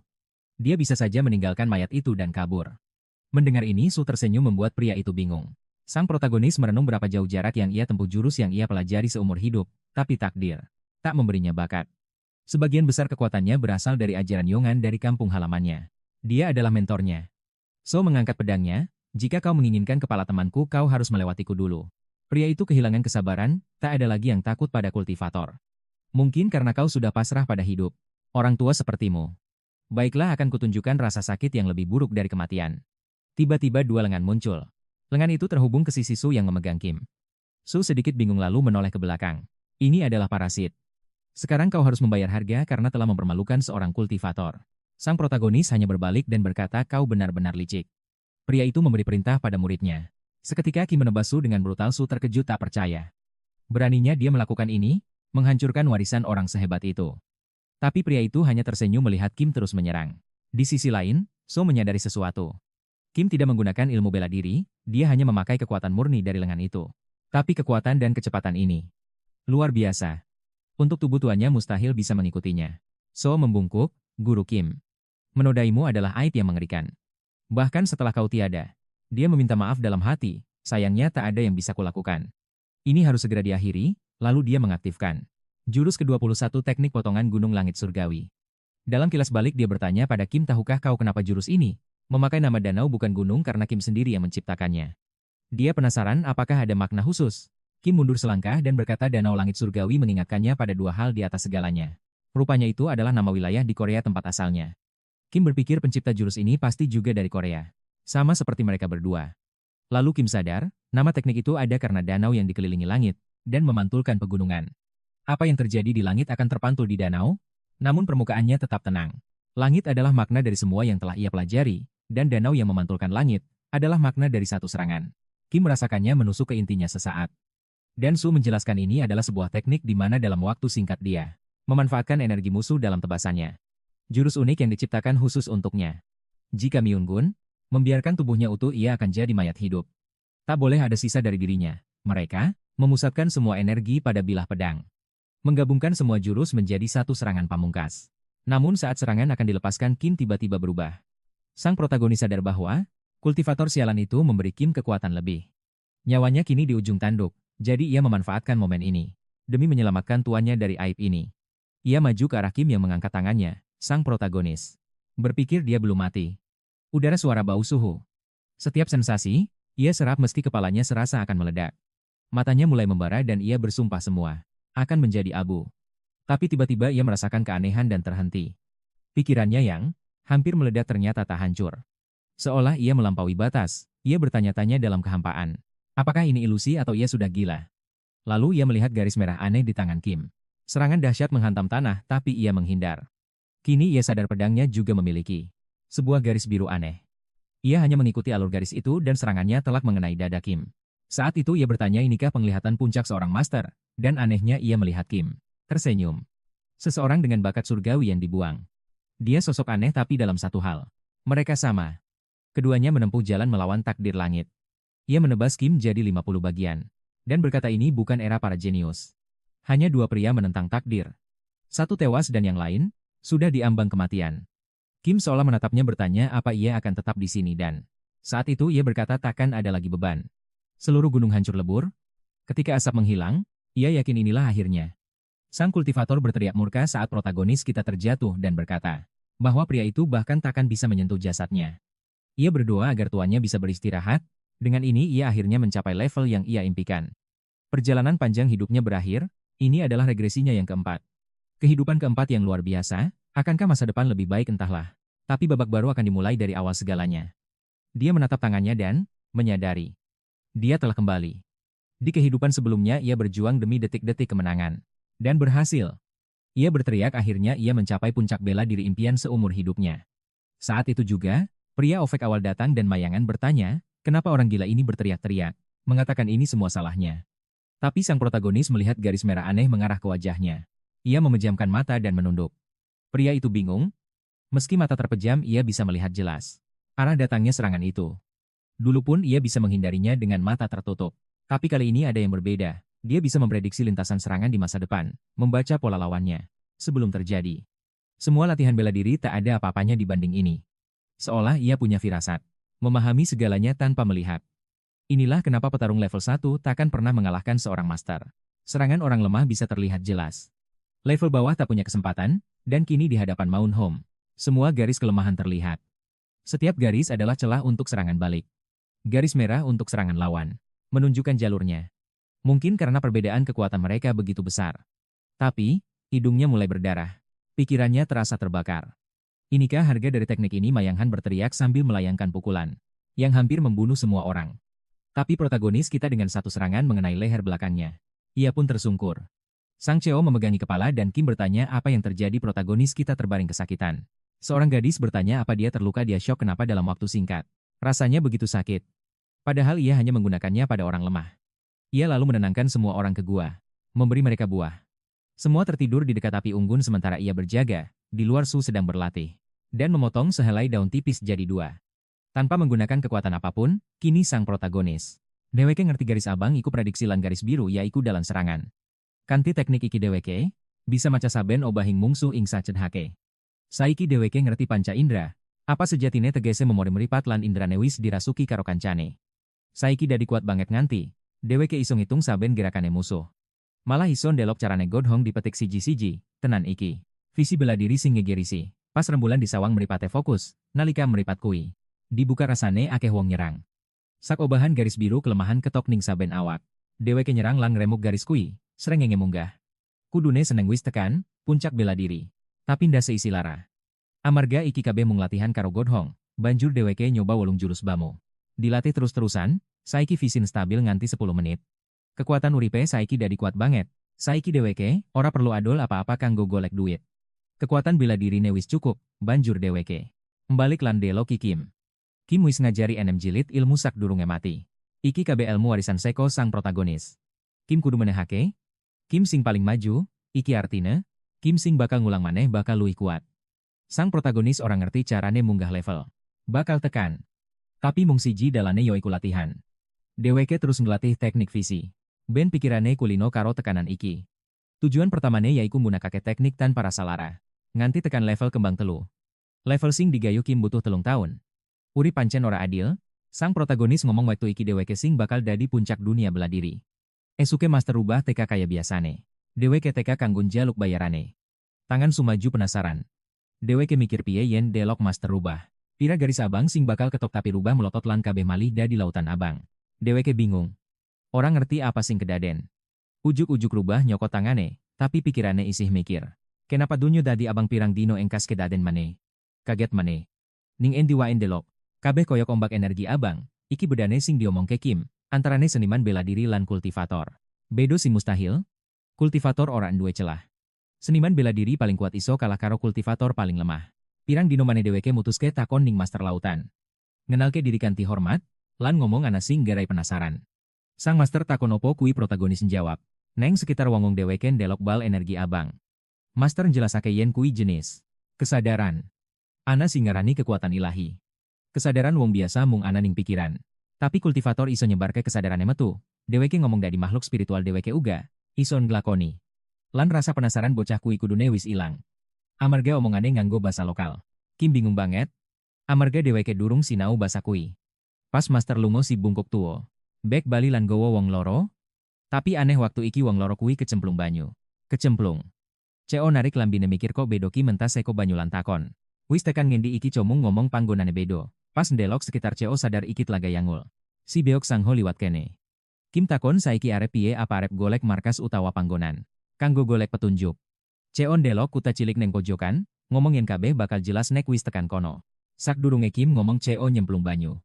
Ngomong ente nono aku tak renang. Tapi Kim, bingung terus takon. Kenapa CO nerangake sing penting eling wilayah iki kanggo para tahanan. Pusat tahanan.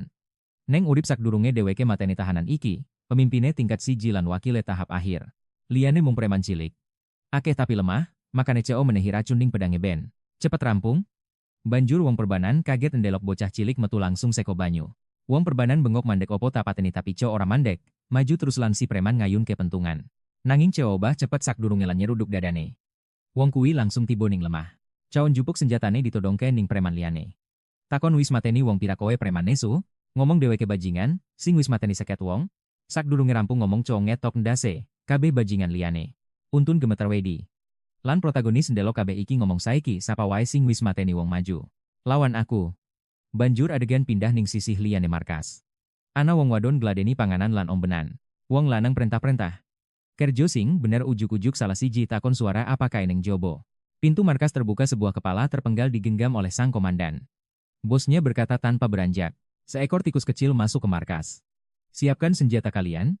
Sang komandan langsung berkata tak ada pertanyaan di ruangan ini. Karena kalian semua akan mati. Sesaat kemudian seluruh markas menjadi lautan mayat. Sang bos terkapar memohon ampun. Sang komandan hanya bertanya sudah berapa lama dia di sini. Bosnya menjawab, baru 15 menit. Komandan teringat di kehidupan lalunya butuh 1 hari penuh. Dia harus memakai api racun dan banyak cara lain. Itu tugas yang sangat sulit. Tapi kali ini semua beres dalam 15 menit. Bosnya berteriak hentikan aku tahu letak harta karun. Akan kutunjukkan jalannya, tapi protagonis kita menebas kepalanya dan berkata dia sudah tahu semuanya. Karena dia pernah membersihkan tempat ini sebelumnya. Lalu dia membuka semua kurungan membebaskan para tawanan yang dipenjara. Mereka bilang dia telah membalaskan dendam Bandon. Salah satu dari mereka maju dan bertanya gelarnya di dunia persilatan. Apa itu mereka bersumpah akan membalas budi suatu hari nanti. Sang komandan berpikir gelar apa yang harus kuberitahu lalu dia menjawab. Gelarku adalah roh perjuangan tanpa batas. Sejak saat itu semua bandit Bandon telah musnah. Dia pergi ke kota Chango bersama Direktur Kim. Membeli plat identitas dan sebuah rumah dengan uang Bandon. Kemudian, dia selalu mengajari Kim seni bela diri. 2 bulan berlalu dan Kim mencapai level 3 kelopak. Dia sampai di sana. Komandan merasa semakin cepat dia belajar semakin pesat Kim berevolusi. Anak ini tidak pernah lelah. Aku butuh seumur hidup untuk mencapai puncak tapi Kim melewati semua tahapan dan langsung melesat. Sang protagonis memberi selamat pada Kim. Aneh rasanya dia belum belajar dengan benar tapi sudah mencapai level ini. Kim sendiri juga berkata dia tidak percaya. Punya bakat bela diri sebesar ini, Seo sadar dia tak pernah benar-benar berduel dengan Kim. Dia tidak berduel karena selalu sibuk mengajar. Dia jarang bertarung dan kini berpikir bagaimana duelnya nanti seorang ahli puncak. Telah tiba dan seorang Kim yang berada di level 3 bunga. Dia pun menantangnya berduel, Kim menjawab, baiklah mungkin. Kali ini aku akan mengalahkan anak itu. Cerita kemudian beralih kembali ke hutan. Sang protagonis melancarkan sebuah serangan yang merobek seluruh tanah. Dari sisi lain Kim milik Kim setajam puncak naga mengirimkan rentetan serangan balasan. Hanya garis-garis merah yang terlihat di udara. Sang protagonis melihat garis biru miliknya semakin terdesak oleh Kim. Garis merah semakin banyak dan mendominasi. Dia terus menghindar karena dengan kecepatan ini dia tidak akan pernah bisa menciptakan celah. Hasrat aneh untuk menang mulai membara di hatinya. Dia sadar inilah saat terakhirnya. Inilah kesempatannya mengalahkan Kim karena Kim akan berevolusi dengan kecepatan mengerikan. Dia takkan bisa bermimpi mengalahkannya lagi nanti. Dia tak bisa melihatnya. Lalu dia mundur dan tahu inilah saatnya. Saat Kim masih di level 3 kelopak. Dan inilah satu-satunya momen dia bisa menang. Jadi dia memutuskan untuk menggunakan seluruh kekuatannya. Dia mengeluarkan beberapa benda dan melemparkannya ke arah Kim. Kim nyaris tak bisa bertahan, protagonis sadar kelemahan itu. Dia berhasil merusak ritme gerakan Kim. Dan kini dia menunjukkan pengalaman tempur jarak dekatnya yang sebenarnya. Dia menancapkan pedangnya ke tanah melepaskan hujan tebasan yang deras. Kim melihat ini tersenyum dan berkata sekarang. Dia akan menunjukkan kekuatan sejati dari tahap 3 bunga. Sang protagonis merasakan ancaman aneh. Pedang Kim melesat di udara. Memantul dan mengaktifkan bilah-bilah energi meluncurkan tebasan dahsyat ke arah protagonis. Dia tahu jika beradu langsung, dia akan terbelah menjadi dua. Tapi teknik penghancuran gunung itu juga diajarkan oleh Kim. Kim yang sudah mencapai level 5 konvergensi. Dia melepaskan satu serangan balasan dan ledakan mengguncang seisi hutan. Asap pun menghilang. Helaian rambutnya bergetar di udara dan dia berkata anak ini benar-benar luar biasa. Protagonis terkejut. Penjahat itu selamat dari serangannya. Pedangnya mendarat dan dia mengaku kalah. Sebenarnya ini adalah Kim Yang, berkata senjatanya hancur. Itu adalah aib bagi seorang seniman bela diri. Dia harus mengakui bahwa Seo sangat berpengalaman. Protagonis berkata padanya jangan khawatir kau tidak akan pernah mengalahkanku lagi, dan dia menghadapi kenyataan hidupnya. Dia menerimanya. Pertarungan hari itu menjadi patokan saat dia lebih kuat dari Kim. Dia tahu bahwa hingga kelahiran berikutnya, Kim akan segera menjadi tak terjangkau baginya. Lalu sang protagonis kembali ke rumah dan berkata karena Kim sudah di puncak 3 bunga. Dia telah menyiapkan hadiah untuknya. Kim berkata duel tadi adalah hadiah besar. Tapi Seo mengeluarkan banyak buku. Dia mengambilnya dan berkata ini adalah tulisan orang-orang yang sudah mendekati kultivasi dan melampaui seni bela diri. Seorang kakek di kota menjual buku-buku ini dan berkata hanya orang yang setidaknya memiliki 3 bunga yang bisa mencapai level ini. Protagonis sempat membacanya sedikit tapi tidak mengerti apa-apa, jadi dia memberikan buku itu pada temannya Kim. Agar kau memahaminya sendiri. Kim berkata saat dia selesai belajar membaca dia akan membaca buku-buku ini dan mempelajarinya dengan benar. 4 bulan. Model. Siu pulang dengan gembira membawa hasil buruan besar. Tapi di rumah sesuatu yang aneh terjadi, buku-buku tergeletak terbuka di lantai. Anehnya Siu tak merasakan kehadiran Kim sama sekali. Tiba-tiba Kim muncul dari udara tipis. Siu terlonjak kaget. Kim bilang ia belajar teknik itu dari buku. Sebuah teknik yang melampaui seni bela diri biasa. Dia kagum karena Siu tak bisa merasakannya. Teknik itu benar-benar luar biasa. Siu ketakutan. Dia ingat teknik ini dari kehidupan lalunya. Teknik itu hanya bisa dicapai di tingkat 5 energi. Tapi Kim menguasainya hanya dalam setahun. Ini sangat mengejutkan. Kim berkata, jika master seperti Siu saja tak bisa merasakannya ia bisa membunuh siapa saja. Siu merasa tertampar. Dia tahu Kim akan terus berkembang tapi jurang bakat ini terasa menyakitkan. Kim mengajaknya berkeliling dunia untuk mencari pengalaman tapi Siu menolak. Siu bilang dia harus menstabilkan kekuatannya di puncak martial. Kim mengerti. Siu sedang mempelajari teknik garis pedang. Dia mengaku tertarik pada rezim kekaisaran. Dia ingin posisi di pemerintahan. Mungkin suatu hari nanti dia bisa membantu Kim. Jalan mereka kini berbeda. Tapi ada alasan lain Siu bergabung dengan rezim kekaisaran. Sebuah misi rahasia, dia tahu bahwa para kultivator terkuat ada di keluarga kekaisaran. Keluarga utama Yango adalah cabang dari mereka. Itulah sebabnya Siu mendaftar di militer. Dia langsung diterima. Reputasinya sebagai penakluk bandit sudah terkenal. Dengan kekuatannya dia cepat menjadi jenderal. Dia mendaftar ke garda kekaisaran dan lulus. Kini dia mengenakan seragam serba hitam. Auranya seperti prajurit bayangan. Semua ini dia capai hanya dalam 5 tahun setelah regresi. Ahli bela diri seperti Siu bisa melakukan ini dengan mudah. Siu memukul dadanya dan berkata percayalah padaku. Kemudian dia menjadi anggota pengawal bayangan istana. Setelah belajar teknik mata-mata dia langsung diterima. Dan di hari pertamanya dia menemukan sesuatu yang mengejutkan. Sang kaisar sendiri adalah seorang kultivator. Sinar spiritual yang kuat terpancar dari matanya. Siu langsung mengenalinya karena kesadaran kultivasinya. Dia yakin kaisar terlahir dengan akar spiritual. Keluarga kaisar lainnya juga sadar akan hal itu. Mereka semua adalah kultivator tapi levelnya tidak tinggi. Tak ada yang mendekati level rubah itu. Hanya ada aura spiritual tipis di sekitar mereka. Mungkin masih tahap awal, kesadaran kaisar adalah yang terkuat. Kekuatannya saja bisa mengalahkan semua pengawal bayangan. Intinya para pengawal bayangan dibutuhkan, karena kaisar sendiri tak mau repot-repot melawan penyerang. Dia hanya malas. Kaisar adalah orang yang paling sering coba dibunuh. Setiap malam ada saja yang mencoba membunuhnya. Dan protagonis kita Siu lagi-lagi menangkap pembunuh lain dan menjatuhkannya. Setidaknya Siu mendapat pengalaman. 5 tahun berlalu Siu terus mengabdi sebagai pengawal bayangan. Sementara itu, Kim menjadi pemimpin aliansi bela diri. Karena posisi Siu mereka tak bisa bertemu secara resmi. Jadi mereka selalu bertemu di tempat rahasia untuk minum bersama. Siu mulai melihat sesuatu yang aneh pada Kim. Garis merah serangan biasanya hanya satu, tapi kini ratusan garis merah muncul dari segala sudut di sekitar Kim. Seolah-olah tak ada satupun titik aman di dekatnya. Siu merasa aura di sekitar Kim, seperti kesadaran seorang kultivator. Sayangnya Siu sendiri belum mencapai tahap 3 bunga. Kalau tidak dia mungkin akan mengerti. Sekarang dia tak punya pilihan selain mengamati apa yang terjadi pada Kim. Dia tak tahu apa yang sebenarnya Kim lakukan. Tapi sepertinya ini adalah jalan untuk menguasai pedang. Tiba-tiba Kim mulai menyerap energi, dan memasuki transformasi kerangka. Orang-orang menyebutnya operasi plastik. Ini adalah lelucon gaya Cina saat seseorang berubah drastis. Dia bilang ini bukan operasi ini transformasi kerangka. Siu memberi selamat Kim terlihat lebih mudah. Kim berkata ya aku akhirnya mengubah 5 energi menjadi satu inti. Dia menyesal karena Siu tidak berada di level tinggi kalau tidak dia bisa belajar lebih banyak. Siu setuju dan menyebut dirinya biasa-biasa saja. Setelah beberapa saat Siu bertanya apakah Kim pernah bertemu kultivator. Kim menjawab, ya. Siu bilang aura di sekitar Kim terasa seperti kesadaran kultivator. Apakah keduanya berhubungan? Kim membenarkan. Dengan domain ini ia bisa menghadapi kultivator tahap pemurnian. Manusia yang bisa menyatukan 5 energi bisakah mereka melampaui batas? Wis dilampaui. Ceuk rasa iki narik kawigaten. Seniman bela diri jebul bisa ngalahake kultivator. Senajan. Bedane seniman bela diri tingkat siji lan puncak iku adoh banget kaya dene bedane level Kim sabanjure. Mbok menawa evolusi Kim isi durung bisa dimangerteni. Nanging pengalaman dina iki bisa buka dalam 5 energi. Kanggo konversi. Obrolan rampung lan Kim bali tugas. Pirang-pirang dina sabanjure nalika Cu lagi jaga. Deweke weru ana bayangan ing payon istana. Obahin pembunuh garis abang langsung kerasa. Wong iki. Wis tekan tingkat puncak marshal. Pedhang pembunuh iku nyamber. Nanging Siu bisa nangkis kanthi gampang. Gaya wong iki nuduhake yen deweke isi anyaran ing tingkat puncak marshal. Panyerang iku melompat menyang arah Cu. Cu bisa ngindari kabeh serangane. Nanging deweke rada keganggu. Pikirane ora fokus ing pertarungan. Momen evolusi Kim bola-balik katon ing pikirane. Apakah iki ana hubungane karo energi pedhang? Aura pedhange nuduhake yen deweke uga lagi evolusi mbok menawa menyang tingkat menengah kapisan. Yen pedhang ngetutake dalam sing paling apik mesti bakal ana aura. Garis biru tansah nuduhake dalam paling apik, sing digoleki.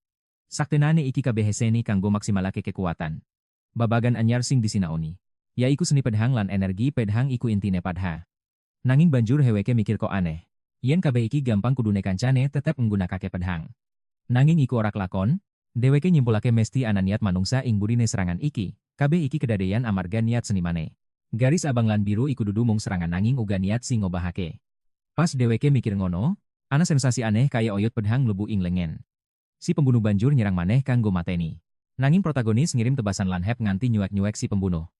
Geti muncrat ing endi-endi, prawan iku mental adoh. Awake muter kaya gasingan, protagonis mikir iki durung rampung. Yen deweke terus nolake niate ing pedhang deweke bisa maju luwih cepet. Prawan iku gumletak ing lemah. Deweke mesti bingung apa sing mentas kedadean. Nalika protagonis sibuk karo pikire deweke akhire kasil. Sawise 10 tahun bloodhand ing puncak marshal akhire deweke nguasani sutra pedhang lan tekan tingkat menengah. Deweke nyedahaki prawan sing gumletak lan weru pasurian sing ora asing. Iku salah siji kanca-kancane, sing mentas direkrut. Deweke ngomong ing umur semono, bisa tekan puncak marshal iku bakat luar biasa. Yen isi urip deweke bisa tekan telung kembang. Nanging prawan iku takon apa sampean roh petarung tanpa wates. Deweke kaget kepriye prawan iku ngerti jeneng iki 10 tahun kepungkur deweke diwenehi jejuluk iku. Nanging wong-wong ing kutha yang nyebut deweke raseksa petarung tanpa wates. Prawan iku kandha kakange luwih apik, nanging kabeh dirusak dening bajingan aper. Kim kandha sehi utawa nesu ora ana gunane. Aturan ing kene saben pembunuh sing ketemon kudu dilenyapake. Ing wektu iku para penjaga liyane teka, ana pembunuh prawan iku terus kandha sampean salah dawuh janjian iku putrine. Deweke nyela. Ngrungokake pembunuh iku kejahatan mula kudu dilenyapake saiki. Sapa sing ngira prawan iku mung entuk 2 menit. Kanggo urip. Mbok menawa ing alur kerita sabanjure nanging saiki perane wis rampung. Protagonis ngerasa eman.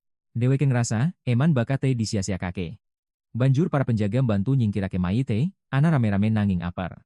Ora ninggalake kamare sak detik wae. Deweke masang teknik kasepen ing lawang cet hayen. Aper ora peduli yen wong ngerti deweke kultivator. Penjaga bayangan wis ngerti babagan iki. Tekan puncak marshal iku syarat minimal. Lan sawise iku aura kultivator bisa dideleng mata telanjang. Nanging kabeh wong ing kana isih linhungi deweke. Iku tugase. Aneh akhir-akhir iki akeh laporan pembunuhan. Rangkaian iki saya akeh. Sing paling aneh Kut Hayang O lagi maju pesat, ana wong larap nanging. Wong ora kepeksa nindakake kejahatan. Dadi pitakonane sapa sing nekat banget arep mateni kaisar. Lan kenapa prawan sing ngerti jejuluke ngomong kaya ngono kabeh mister iki nggawa dheweke menyang siji jawaban. Dheweke luwih kaseng Semarang kultivator tinimbang pembunuh. 10 tahun wis kliwat lan protagonis. Amarga kerja keras lan kasetiane diwenehi akses winates menyang catatan keluarga kekaisaran dening Upper. Rahasia gedhe isi ditutup. Nanging saiki kanthi dokumen kasebut apa wangsulan sing bakal ditemokake. Akhirnya lokasi para kultivator terungkap. Namun jalan ke sana sangatlah sulit dan butuh waktu lama. Tempat itu dijaga lebih ketat dibanding dulu saat dia hanya anggota aliansi. Dia bukan lagi seorang ahli siasat biasa. Tatapannya kini setajam pedang mengamati kejanggalan dalam data kerajaan. Sebuah fakta mengerikan terungkap. Di tahun ke-33 jumlah anak yatim piatu anjlok secara misterius. Laporan resmi menyebut ini sebagai prestasi, namun baginya ini adalah lonceng kematian. Para bandit pun ikut lenyap. Laporan pemerintah terasa aneh terlalu bersih. Tak ada satupun detail penting yang tertulis di dalamnya. Mungkinkah mereka semua mati kelaparan? Tidak, kematian massal sebesar itu pasti akan tercatat dalam sejarah. Tidak ada skema pekerjaan baru. Tidak ada bantuan yang tercatat. Laporan itu hanya menulis, mereka menghilang. Ingatannya kembali pada gadis kecil 10 tahun lalu. Dia membunuh, orang-orang bisiknya kala itu, tapi kaisar saat ini tidak sejahat itu. Dia memang bukan pemimpin terbaik tapi bukan tiran. Lalu kemana perginya semua orang yang hilang itu? Tak ada satupun catatan di arsip negara. Ini artinya hanya satu hal, campur tangan para kultivator. Semua misteri selalu berujung pada mereka. Dia harus menggalinya lebih dalam bahkan jika harus meminta bantuan Kim. Di saat yang sama aliansi Murim sedang berkabung. Upacara pensiun Kim dipenuhi wajah sedih dan kecewa. Tapi Kim justru tersenyum puas. Dia telah menguasai 6 tingkat kitab suci, waktunya berburu telah tiba. Pintu terbuka. Sang protagonis masuk, kau terlihat sangat bahagia Kim, ucapnya dengan nada datar. Auramu berubah drastis, balas Kim. Kau benar-benar terlihat seperti pembunuh bayaran sekarang. Apakah hatinya ikut berubah? Akankah dia menjadi mesin pembunuh tanpa ampun seperti yang mereka takutkan? Semua informasi yang dia kumpulkan diserahkan pada Kim. Bukti-bukti ini mengarah pada satu kelompok terkutuk. Aroma konspirasi para kultivator begitu pekat. Mata Kim berkilat penuh minat. Ini adalah pertarungan yang dia cari. Mereka berdua sepakat. Menyusup ke setiap wilayah kultivator mengumpulkan kepingan rahasia gelap yang mereka sembunyikan. Beberapa waktu kemudian seorang prajurit melapor. Gerbang utara aman. Sang protagonis merasa ada yang aneh. Frekuensi serangan pembunuh bayaran menurun drastis. Musuh tak mungkin mengirim seniman bela diri terus-menerus. Tepat di tengah lamunannya api tiba-tiba berkobar jeritan memenuhi udara saat seorang penjaga terbakar hidup-hidup. Penyusup di gerbang timur teriakan panik terdengar. Seorang pria berjubah jimat berjalan santai melewati neraka. Teknik penglihatan ini payah sekali, ujarnya. Sama sekali tidak membiarkanku masuk diam-diam. Semua orang sadar, musuh kali ini adalah seorang kultivator. Tetua berambut putih memberi perintah. Semuanya bersiap, pria jimat itu tertawa. Kalian hanya dari tahap pertama, sedangkan aku berada di tahap kedua. Auranya meledak, jimat-jimat di sekelilingnya mulai terbakar hebat. Hari ini kalian semua akan mati, teriaknya. Terutama kalian yang berasal dari keluarga sekunder klan Makli. Api seketika melahap semua orang di dalam aula. Mereka menjerit kesakitan. Pria itu hanya tersenyum menikmati penderitaan mereka.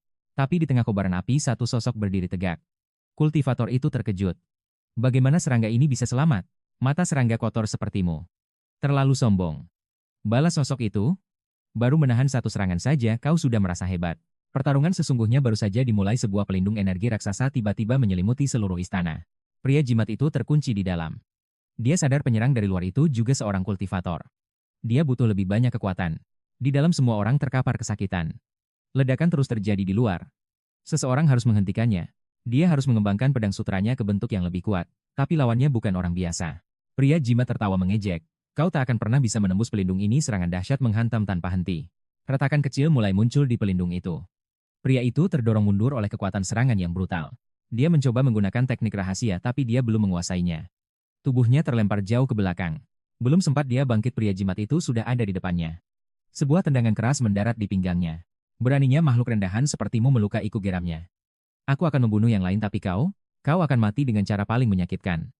Dia bersiap memanggil senjata penyiksa dari neraka. Nafasnya terasa sesak di tanah.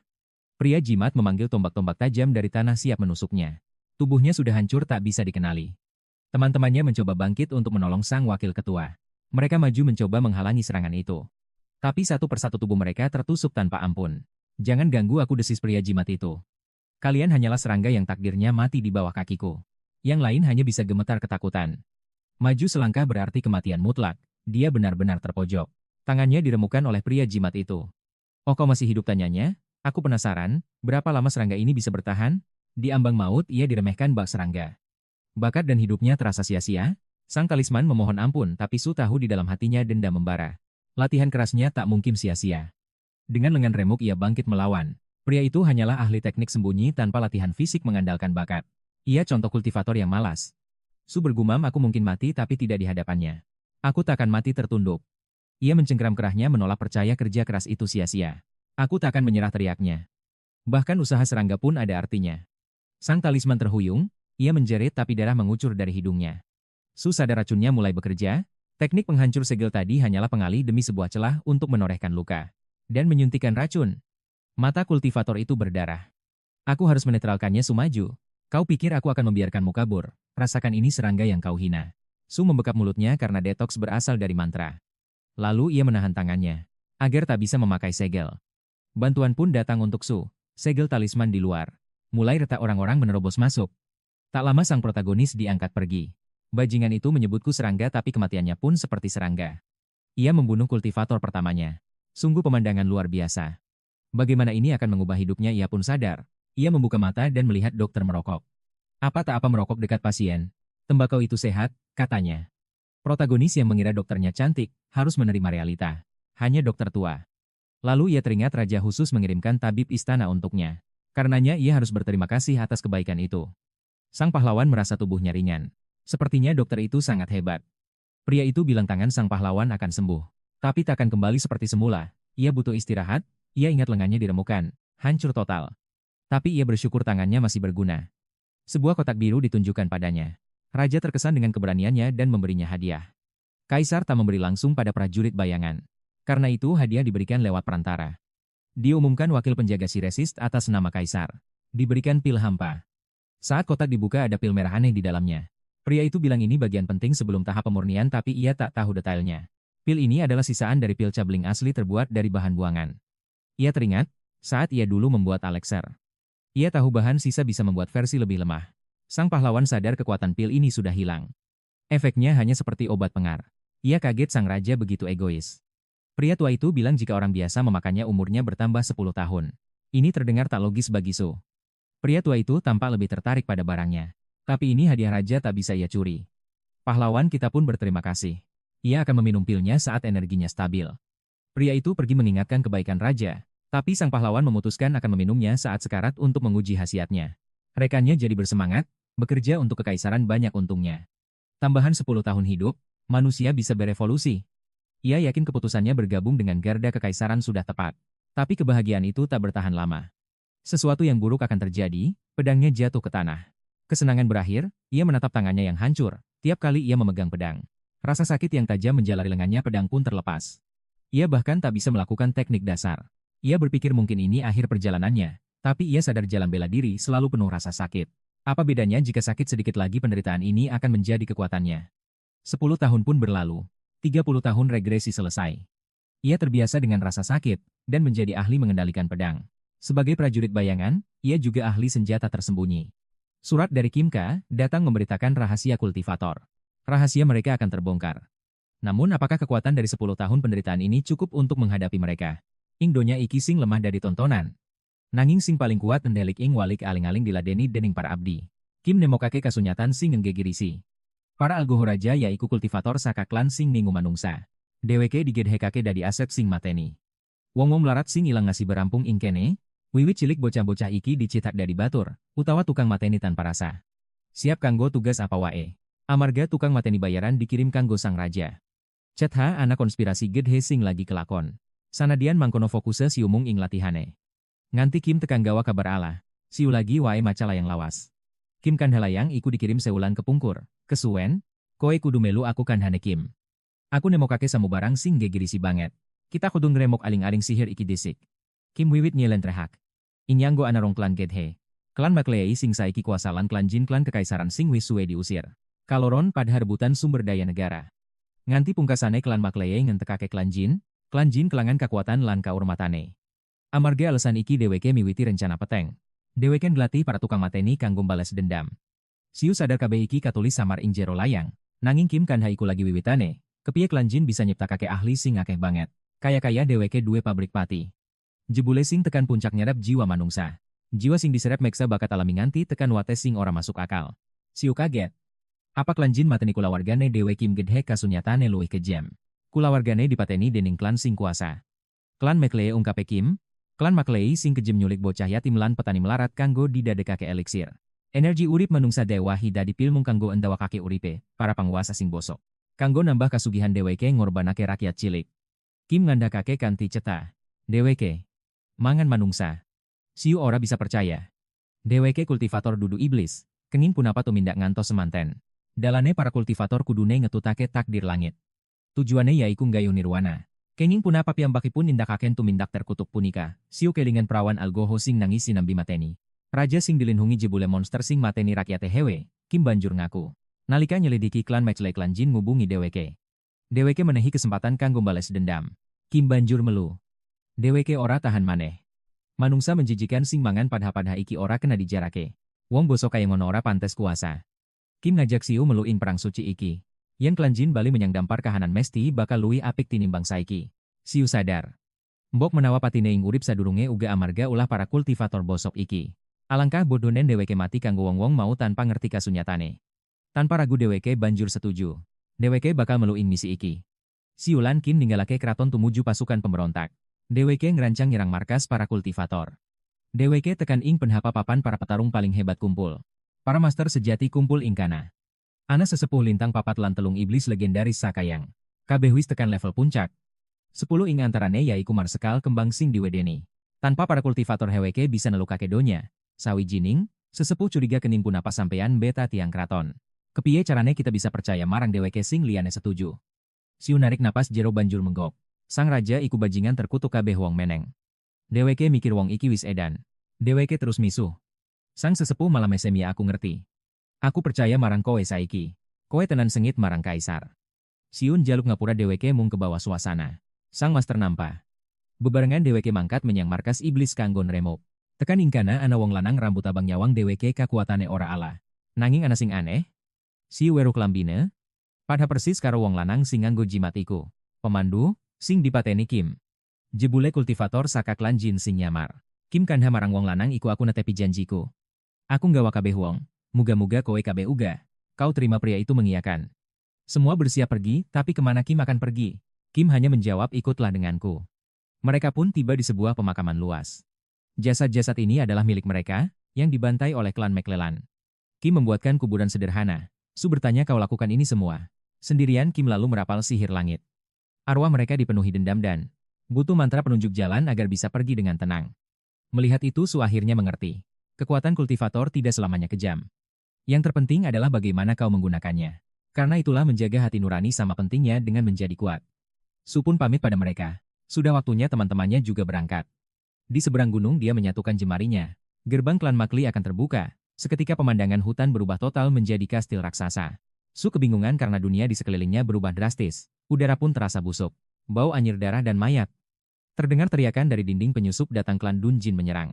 Seketika perisai sihir melindungi area itu. Si rambut merah berkata, seperti biasa pertahanan mereka luar biasa. Kim melangkah maju. Pria di belakangnya heran kenapa bocah ini yang memimpin jalan. Dia bukan immortal tapi anak ini istimewa. Kekuatannya mungkin setara dengan kita. Kim mulai mengumpulkan energi di tangannya. Aura dahsyat muncul mengingatkan sang protagonis. Pada ledakan yang sama yang menghancurkan rumahnya. Energi terkumpul menjadi serangan raksasa lurus menuju perisai. Hantaman energi dahsyat mengguncang segalanya. Para anggota klan Jin hanya bisa terperangah. Mulut mereka ternganga saat perisai itu retak besar. Dari balik retakan itu, gerombolan zombie mulai merangkak keluar. Sang ketua berteriak terobos mereka, dan masuk ke dalam kastil. Su menebas para zombie sambil terus maju. Anggota klan McLeay ketakutan sial mereka memanggil para ahli. Kita butuh bala bantuan sang protagonis mengenali pakaian para zombie itu. Itu milik pria kotor, yang menciptakan zombie pertama. Dan Kim tahu semua perbuatannya. Dia ternyata anggota klan McLeay. Su merasakan keanehan. Dia bisa melihat garis niat di dalam para zombie. Padahal zombie seharusnya tak berniat. Apa yang terjadi? Mungkinkah kehendak sang kultivator merasuki mereka? Dia tak mengerti. Lalu matanya tertuju pada seorang pria yang dikelilingi aura sementara para zombie melindunginya. Ukuran kesadarannya menunjukkan dia masih di tahap pemurnian awal. Su langsung menyerbu dan menebas tubuhnya. Dalam satu serangan pria itu tumbang. Su menodongnya dan pria itu terlihat seperti keracunan dan memohon ampun. Su bertanya apa yang terjadi di sini. Di dekatnya ada kuali besar dan tumpukan mayat di sekelilingnya. Pria itu menjawab, akan kuberitahu segalanya. Ini adalah proses pemurnian pertama. Darah dan ki para korban dihisap untuk membentuk origin. Bagian pertama dari formasi itu telah disiapkan. Lalu cairan origin itu dikumpulkan di sini dan diberikan pada atasan. Mereka membawanya ke tempat lain. Di sana darah origin dicampur dalam pemurnian kelima. Ribuan nyawa dikorbankan demi sebuah pil permajaan. Pria itu bahkan menawarkan sebagian darah origin. Harga dari kekuatan ini adalah nyawa tak terhitung. Su hanya berkata terima kasih. Kini tak ada keraguan lagi untuk membunuhnya. Tiba-tiba sebuah tombak melesat. Su terpaksa melepaskan pria itu. Dia berbalik, Kapten Pasukan 10, apa yang kau lakukan di sini? Ternyata dia adalah bayangan masa lalunya. Kawan lamanya yang dulu bekerja bersamanya, tapi pria itu membentak diam. Aku tidak bicara dengan pengkhianat, terdengar ledakan keras. Su bertanya, kau memanggilku pengkhianat, Kapten? Apa kau tahu apa yang dilakukan keluarga kekaisaran? Sang kapten maju dan berkata dia tahu segalanya. Dia memberi perintah untuk menyerang. Tapi Su dengan mudah menghindari serangan maut itu. Jika kau tahu segalanya, bagaimana kau bisa setega ini? Su berteriak. Bagaimana dengan sumpah setia kalian? Pria itu terus menyerang, kami adalah tangan dan kaki kaisar, kami tidak berpikir untuk diri sendiri. Dasar bodoh, pikir Su. Di mata mereka kita ini hanya seperti kambing ternak. Tiba-tiba tendangan keras mendarat di perutnya. Tendangan itu mendorong Su mundur.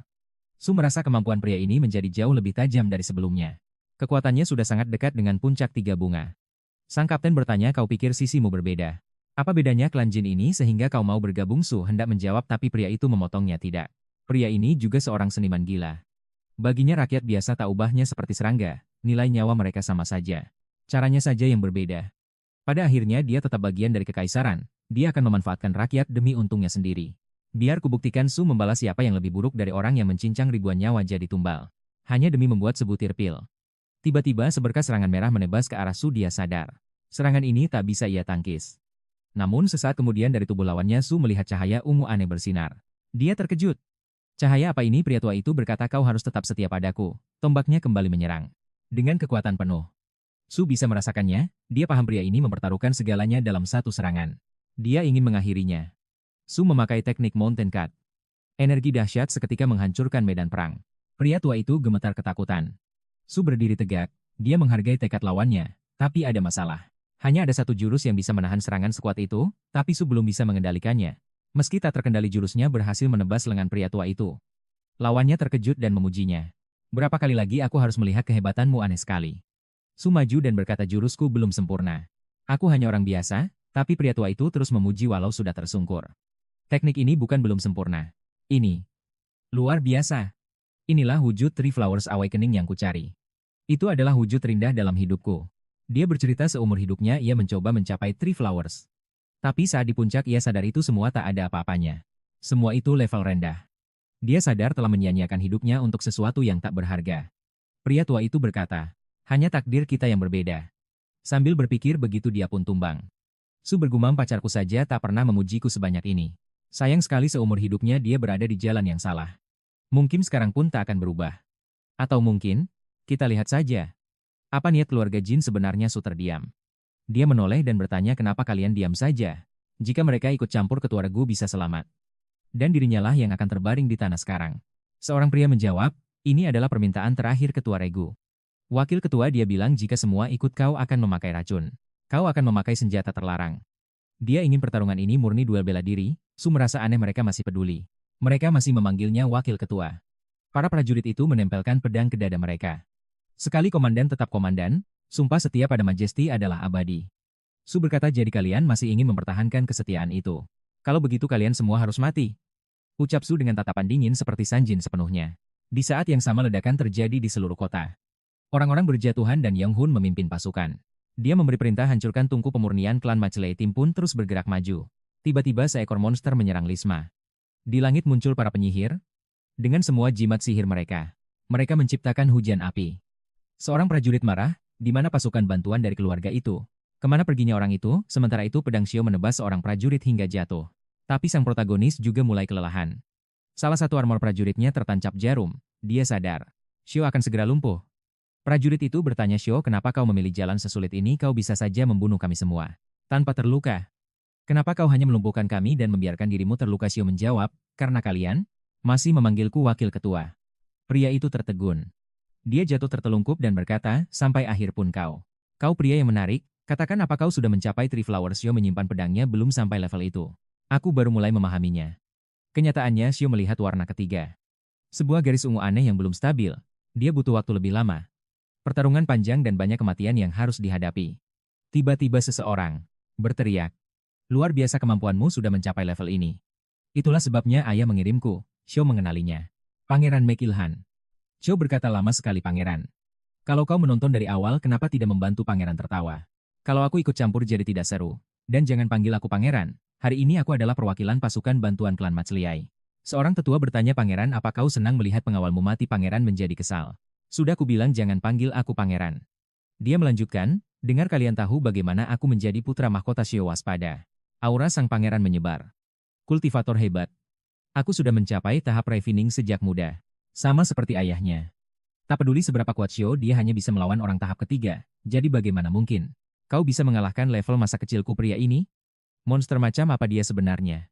Makhluk ini adalah monster. Bahkan Master Tiga Bunga merelakan nyawanya. Xiao jelas bukan tandingannya. Tapi, anehnya sebuah senyum justru terukir di wajahnya. Alasannya dia tak gentar pada kematian. Prinsip ini diajarkan oleh pria yang sendirian melawan 50 orang. Dulu Xiao tak pernah mengerti. Tapi sekarang dia akhirnya paham. Sang pangeran tertawa kau maju untuk menyambut ajalmu bodoh. Xiao melesat maju sekarang, aku mengerti perbedaan antara ahli bela diri. Dan seorang kultivator kabut hitam pangeran ditebasnya. Hari ini bela diri akan mencapai batasnya. Di mata pangeran Xiao hanya melompat. Lalu kabut hitam muncul dan Wu Xiao lenyap seketika. Sang pangeran terkejut tak mengerti kemana Xiao pergi. Ternyata Xiao baru saja memecahkan tulisan kuno. Kitab yang membawanya ke puncak ilmu bela diri. Dia hafal semua kata tapi tak pernah paham maknanya. Ia bisa meniru tekniknya tapi artinya kosong. Namun garis ungu aneh itu membuatnya mengerti segalanya. Di kitab tertulis jika warna saling berbenturan mungkin warna itu sendiri adalah sebuah serangan. Sebuah kalimat yang tak pernah bisa dipahami Xiao. Tapi saat mencapai puncak tiga bunga segalanya, mulai menjadi jelas. Warna ungu itu lebih dalam dari sekadar perbedaan bela diri. Xiao menggunakannya untuk memotong persepsi sang pangeran. Dia sadar intinya adalah membuat lawan. Tidak bisa merasakanmu. Pangeran berdiri kebingungan. Kemana dia pergi Xiao sadar ini mirip. Kemampuan Yong Hyum yang tak bisa ia temukan. Hyum juga memotong persepsi menghilang bah hantu.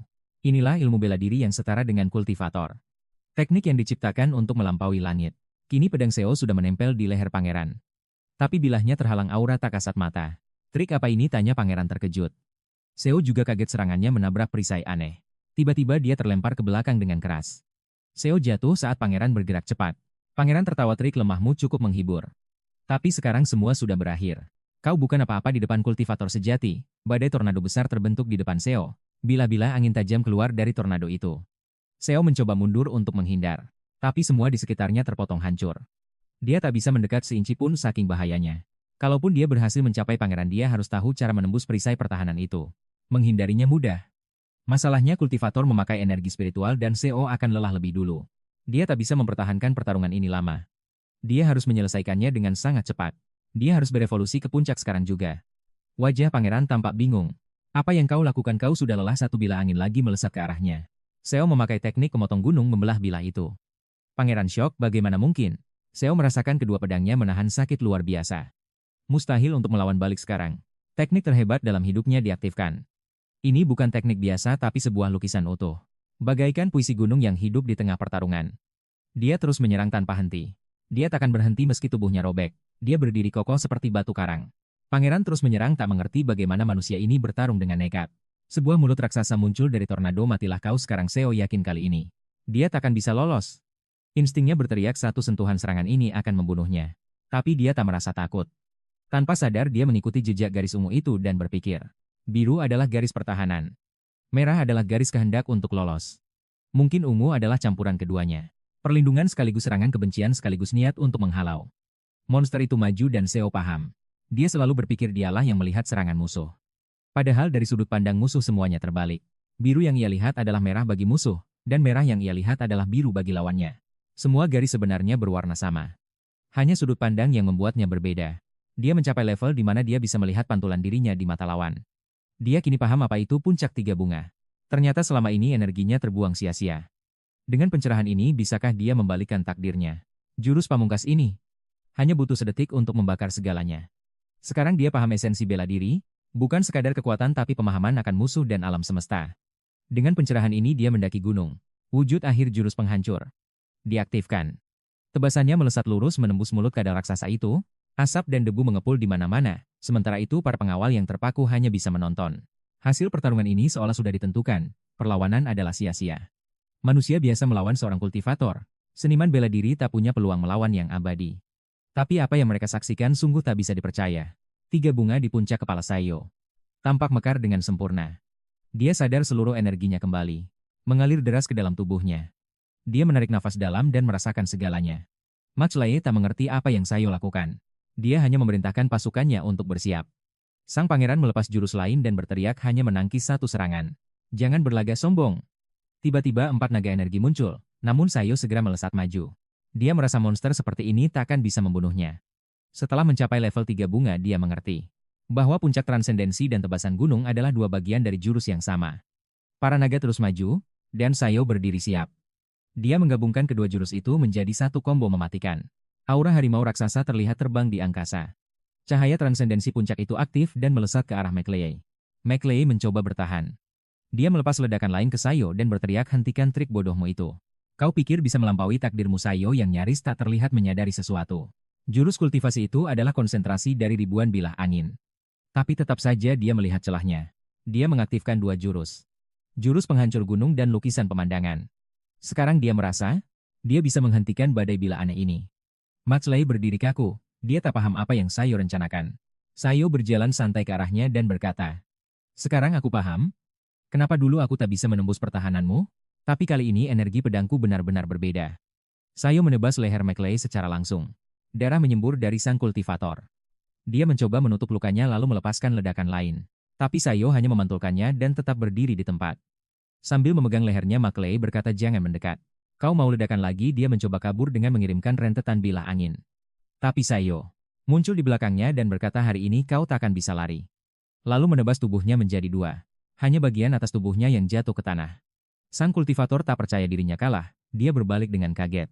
Bagaimana manusia rendahan bisa melakukan ini? Dia berteriak, jangan salah paham perbuatanmu ini salah. Klan Jin sangat berbeda, apa kau pikir kultivator klan Jin mencapai tahap itu tanpa pil? Mereka meminum pil yang terbuat dari manusia. Ingat bertahun-tahun lalu ayahku memberimu pil itu. Jika kau meminumnya kau akan jadi berbeda. Dengan jijik, Sayo mengambil pil itu menghancurkannya dan berkata, aku takkan memakan sesuatu yang dibuat oleh kultivator kotor sepertimu. Semua terkejut. Sayo mengucapkan selamat tinggal. Dia bersiap melakukan tebasan terakhir. Tapi tiba-tiba sebuah bilah lain muncul, dan langsung menembus kepala Sayo. Sayo berpikir pertarungan yang hebat. Tapi kenapa tubuhku terlihat terbalik? Saat itu dia sadar kepalanya telah terpenggal. Ini bukan serangan dari seseorang di tahap awal kultivasi. Ini serangan dari kultivator tingkat sangat tinggi. Seperti Yang Hun pria yang mencapai puncak 5 energi. Semua kilas balik kehidupannya mulai muncul, dari kehidupan pertama hingga sekarang. Dia melihat Yong Hun yang sedang merayakan kemenangannya membunuh seorang kultivator. Seniman bela diri akhirnya bisa menang. Sayo teringat bertahun-tahun lalu kehidupan kedua kami berakhir. Aku menyuruh Yong Hun untuk belajar melampaui para kultivator. Saat itu Sayo menemukan harapan untuk menang suatu hari nanti. Tapi semua itu hancur. Aku tidak cukup kuat, seandainya saja aku berusaha sedikit lebih keras. Mungkin aku bisa melampaui batas ini. Tapi sekarang, kepalaku tergeletak di tanah. Sayo bergumam. Setelah mencapai level ini aku tidak bisa mati di sini. Aku harus membunuh pria itu, sebuah suara terdengar. Sobat kepalamu sudah putus. Kau mungkin tidak akan selamat, tapi keberanianmu, luar biasa. Sementara itu, Max Lai selamat. Benda yang diberikan ayahnya, sebuah item langka, sekali pakai yang menciptakan serangan dahsyat. Dia tersenyum dan berkata pada akhirnya, aku yang menang. Meski tubuhnya sudah tak berkaki dan sang protagonis terbaring tanpa kepala. Sayo berpikir jadi beginikah akhirnya kultivator selalu menang. Sementara Yong Hun masih merayakan kemenangannya. Kultivator kapisan klenger. Nanging ingarepe ewana liane wis ngenteni, kowe mung watu loncatan, Jung Houn kaget. Saka ngendi wong seket luwih iki teka langit lan bumi kebak seniman bela diri. Siji kultivator kalah. Nanging ing alam iki ana atusan ewu liane sing siap. Cacahe kaya lintang ing langit. Tangan Seo rada gemetar. McLeod nyindir omong kosong apa iki tenaga kuis entek. Sao ngerti iki tembok sing ora bisa diliwati. Tembok sing ora bisa diliwati. Saknalika dheweke pecah lan kandha muga-muga aku ora sinau bela diri. Luwi becik dari bakul sabun, nanging dheweke ora tau nyerah. Suara Yong Hun keprungu ing kenangan, aku bakal ngadehepi wong-wong iki. Sampeyan kudu slamet, ragane Seo alon-alon remuk, mung ragane sing isi obah. Max Lai kaget kok bisa mung watu loncatan. Kepriye bisa duwe tekad murni huasiu kana iki ora ana gunane masrahake nyawamu kanggo aku. Aja nang lawan wong-wong iki. Nanging Yang Hoon kandha aku wis ndeleng kowe ragu-ragu kaping pirang-pirang. Sio sing tak kenal sesuk bakal luwih apik. Lan dheweke nyerang Maklai. Sio Jomit, wong lanang saka balung lan daging sing ngentekake uripe kanggo seni bela diri. Saiki wis rusak babar pisan. Awak sing dilatih seumur hidup kebak kekuatan. Tanggung jawab sing dipikul tetap ngadeg jejek sanajan wis mati. Maklai wedi lan gumun. Lan Sio sing sirahe tugel isi mesem, urip langgenge rampung. Dalan kanggo nyempurnakake raga wis rampung. Suara Yong Hoon keprungu iku tebasan sing apik. Aja manhe kerja kerasmu ora bakal ngapusi. Uripa mikir kaya ngono. Lui becik mati sore supaya esuk bisa maju. Aja lali kerja kerasmu bakal nggawa dina anyar. Dina sing pantes kanggo pengorbananmu. Lan iki regresi kaping 5 saka Hyun manungsa.